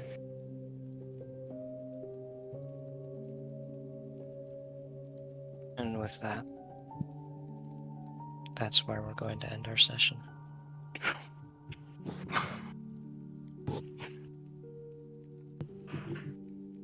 Session or campaign? Because that seems like a pretty fucking... That was session. I promise you that was session. And that is not the end of this campaign. You sure? I mean, we can. I'm sure We that was not the end of this campaign.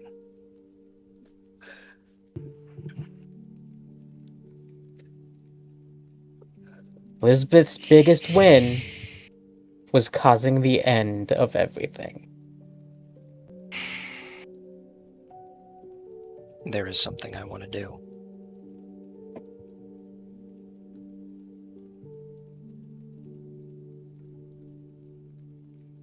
Right now.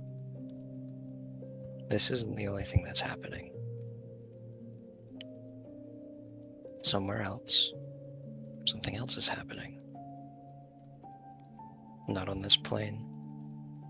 Not in this world. Well, in this world, but you know what I mean.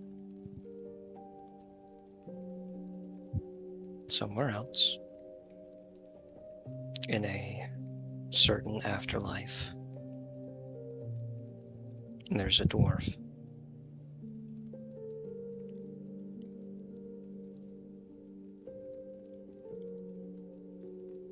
Chris? Hello, everybody. Fuck you. Don't act so cheery after that. What Yeah, does fuck Rurik you. see in this moment? Rick, after the end of the fight with Valus, or, you know what I mean. Yeah. Sorry. You are suddenly laid on the ground. Grass and dirt surrounding you as far as you can feel and almost as far as you can see. And as you sit up, you immediately recognize where you are. You are sitting on the side of the very hill that you stood upon when you died for a few moments, back during the fight with the aspect of death, before you knew what was going on, before you knew the greater scheme of all of this. I think in this moment, Rurik would begin to try to speak out. My Eternum. Last time it wasn't successful. Last time he couldn't move without being drawn. He couldn't speak. It was almost like he didn't belong.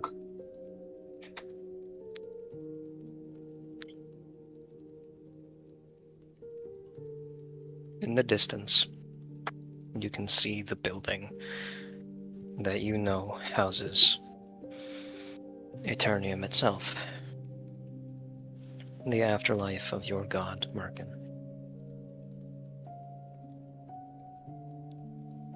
He would begin walking towards it. As you walk, the sun is high above you, but you don't feel its heat. You would expect, with how bright it is and how little shade there is around here, that it would be beating down upon you, but it isn't. It's warm, but not uncomfortably so. You walk for what feels like hours, with Aeternium only slightly getting closer, and you realize that it isn't as close as you thought it was. It is just far bigger than you realized. The building towering over you as you finally reach the front.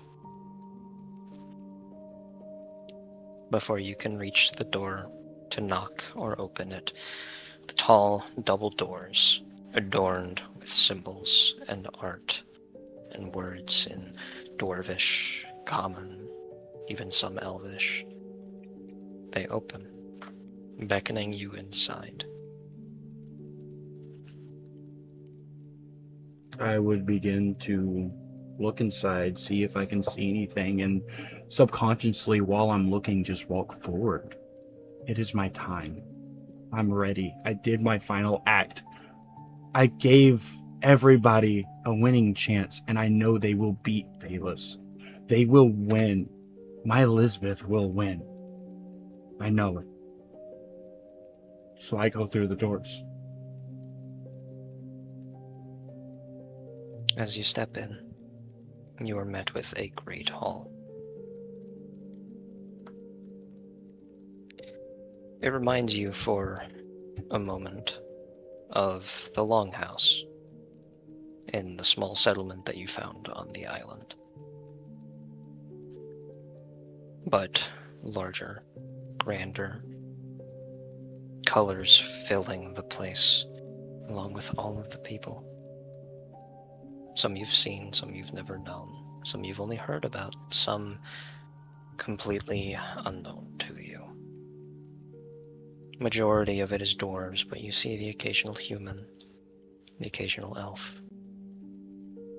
Drinking, talking, laughing.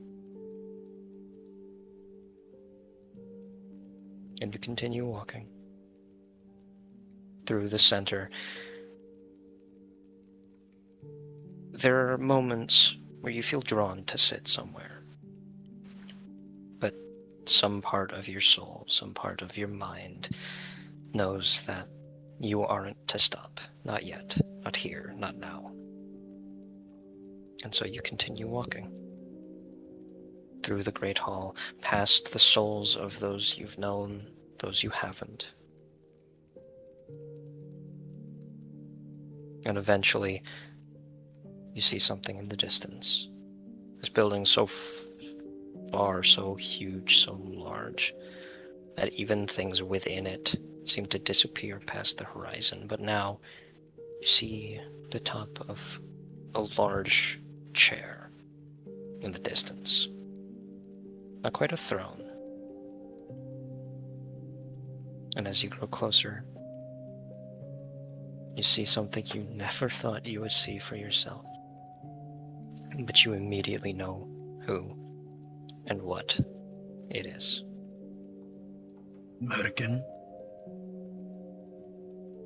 Your god sits in the chair, as though waiting for your arrival. I can't believe it. For once in my life, I've won something.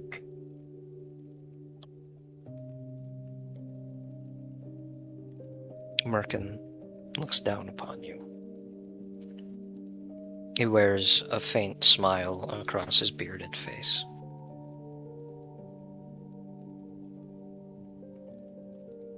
Rurik Frostbeard.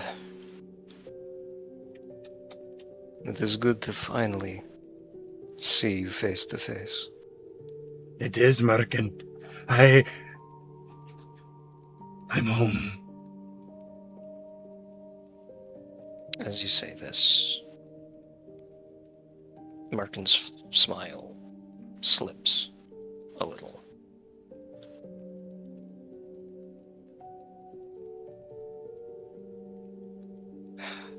Perhaps you are. But there are some who aren't. There are some who still need to find their way home. There are some who still have their homes on the material plane. There are still fights to be won, wars to be ended, and bravery to be commended. It's not my time. Perhaps it would be. But something has changed.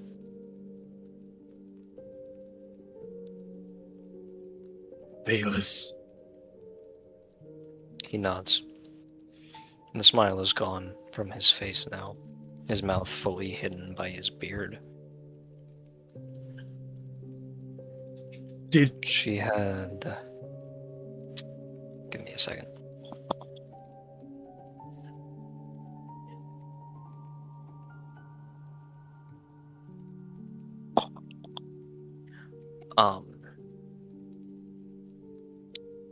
He goes, Valus had a contingency. Something I did not see coming. did she hurt them? They are alive.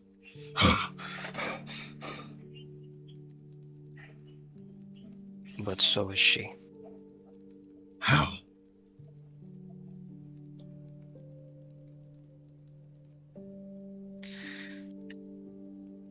She has long been a servant of Fenrax. For 10,000 years, she has lived to serve him. But you know how much of a trickster that woman is.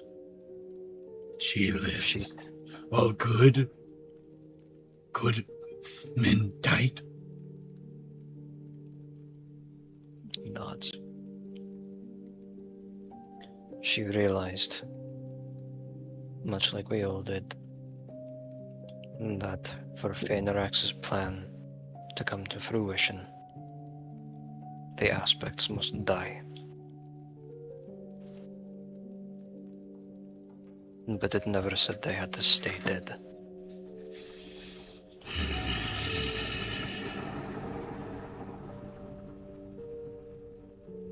Your friends, your family, they won. They killed her. But she came back. Somehow she prepared something to bring herself back to life. And now, untethered from the Creator's power, from his control, she sees to take it from him.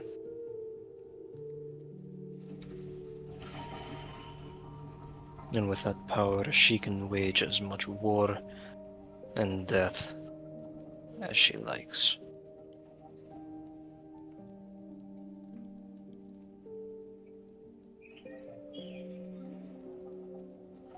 She's won.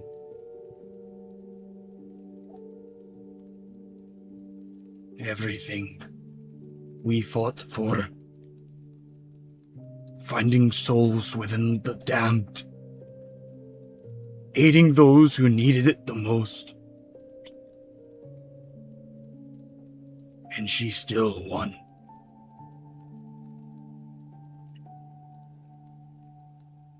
Merkin stands. He has the proportions of a dwarf like you, but he stands almost 15 feet tall. He is massive.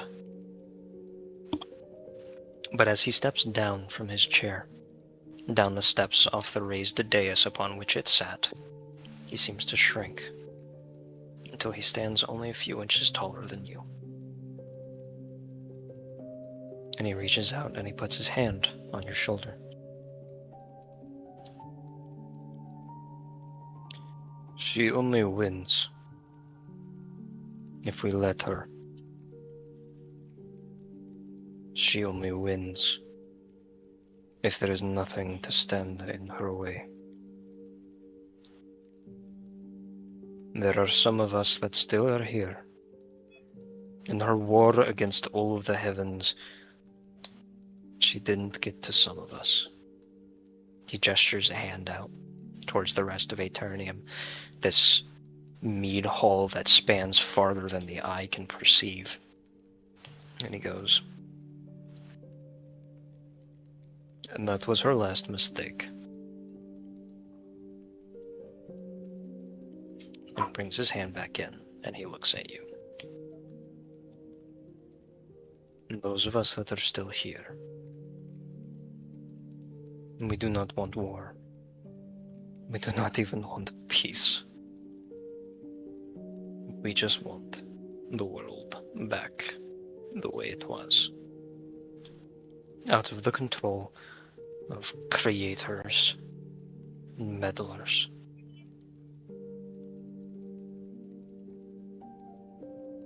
If we were able to grow past Feynirax's control on our own without even trying,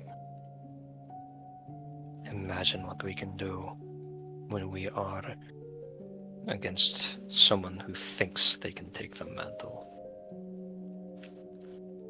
She already believes she won. She'll get cocky, she did before. It'll happen again. I'm positive of it. I have a good team. How do I tell them? How do I give them word? Quip would know best what to do. He's always been good with knowing what to do. He would make a great leader if he wasn't so twisted up with everything done with him.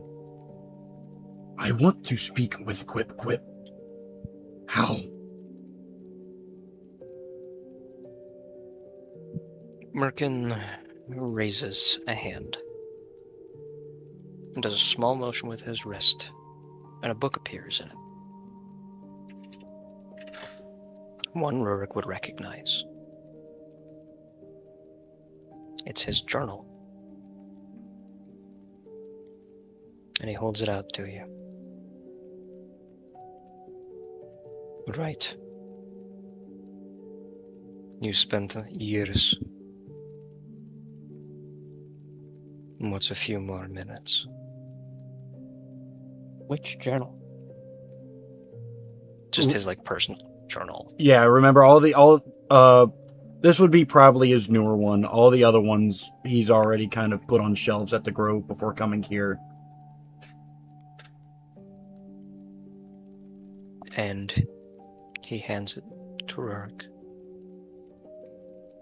And as Rurik would take it, a pen would appear in his other hand. What would Rurik write in this book as a message to the group? I think in this is him talking to the group as now. So he's not going to have to write it as in he's back in time and whatnot. This is him now. So what he's going to write is, I'm aware. I'll do it in the voice. I am Eternium. We are alive. We are eternal. And I rate to let you know I am okay. But things didn't go exactly how it was planned. So I'm sure you all are now made well aware. Sinclair, you are strong. A protector more than a warrior. You don't like to hurt people. But this time you have to. Everything depends on it. You have the power of Fae. But you have the strength and the heart of human. Lisbeth, don't cry.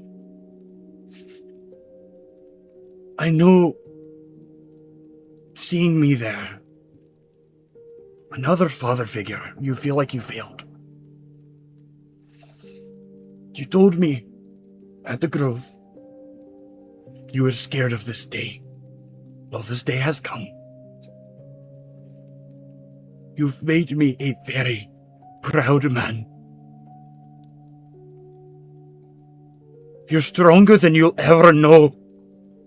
And that's why I didn't want you to get hurt or involved. That's why I went alone to Latara. I was scared. I was scared of losing you, like Rhea. I love you, Lisbeth. You are one of my own. Set the world on fire for me. And quip. You have a place in Eternium.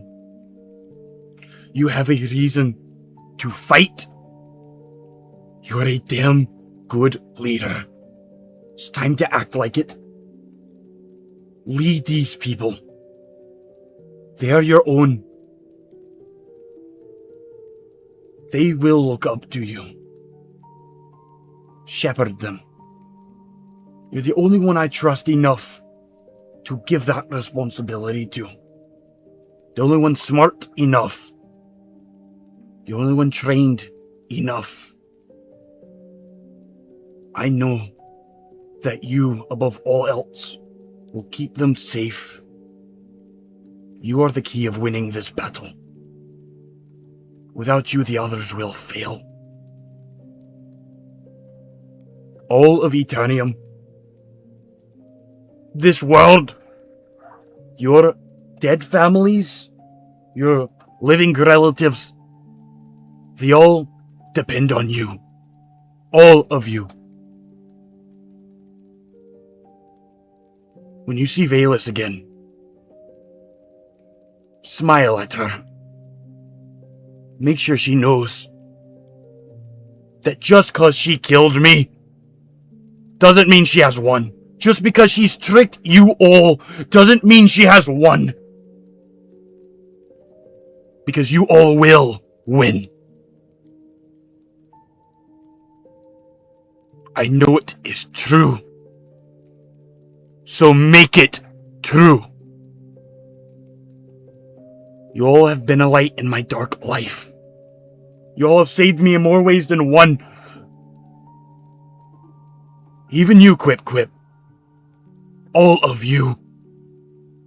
Give her hell. And he pauses. He wants to write more, but he doesn't know what else to say, so he just closes the book and gives it back to Merkin.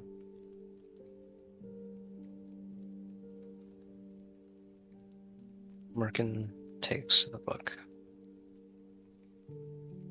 And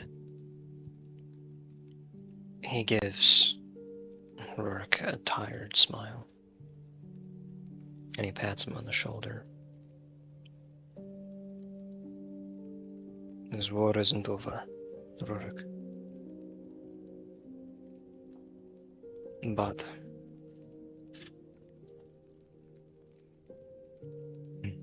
perhaps this is ironic for a god to say, but I have faith in them and in you.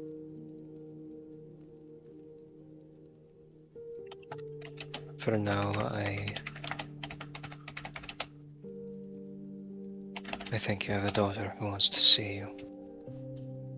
I would love nothing more than to see her too. Rurik gets down on both knees and he holds his hands to the stone on the ground, bowed down as low as he can go. Merkin, god of courage, I will forever be your blade. You just have to lead me, and I will follow. He kneels down in front of you, moving his face to where you can see him, and he goes, "For now, Rurik, rest." And that is where we will end our session. For good, this time. I hate you. I hate both of you. Fuck you two. I hate you. I hate you. Oh I my. hate you. Hate is such a strong word. I hate you.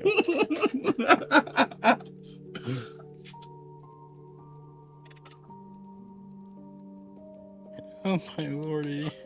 Well, I think that was a good session. Fuck off. Kill yourself. I already did. God. You fucking both of you have made me cry. I haven't cried like that in years. Hats off to Sam. That was brilliant.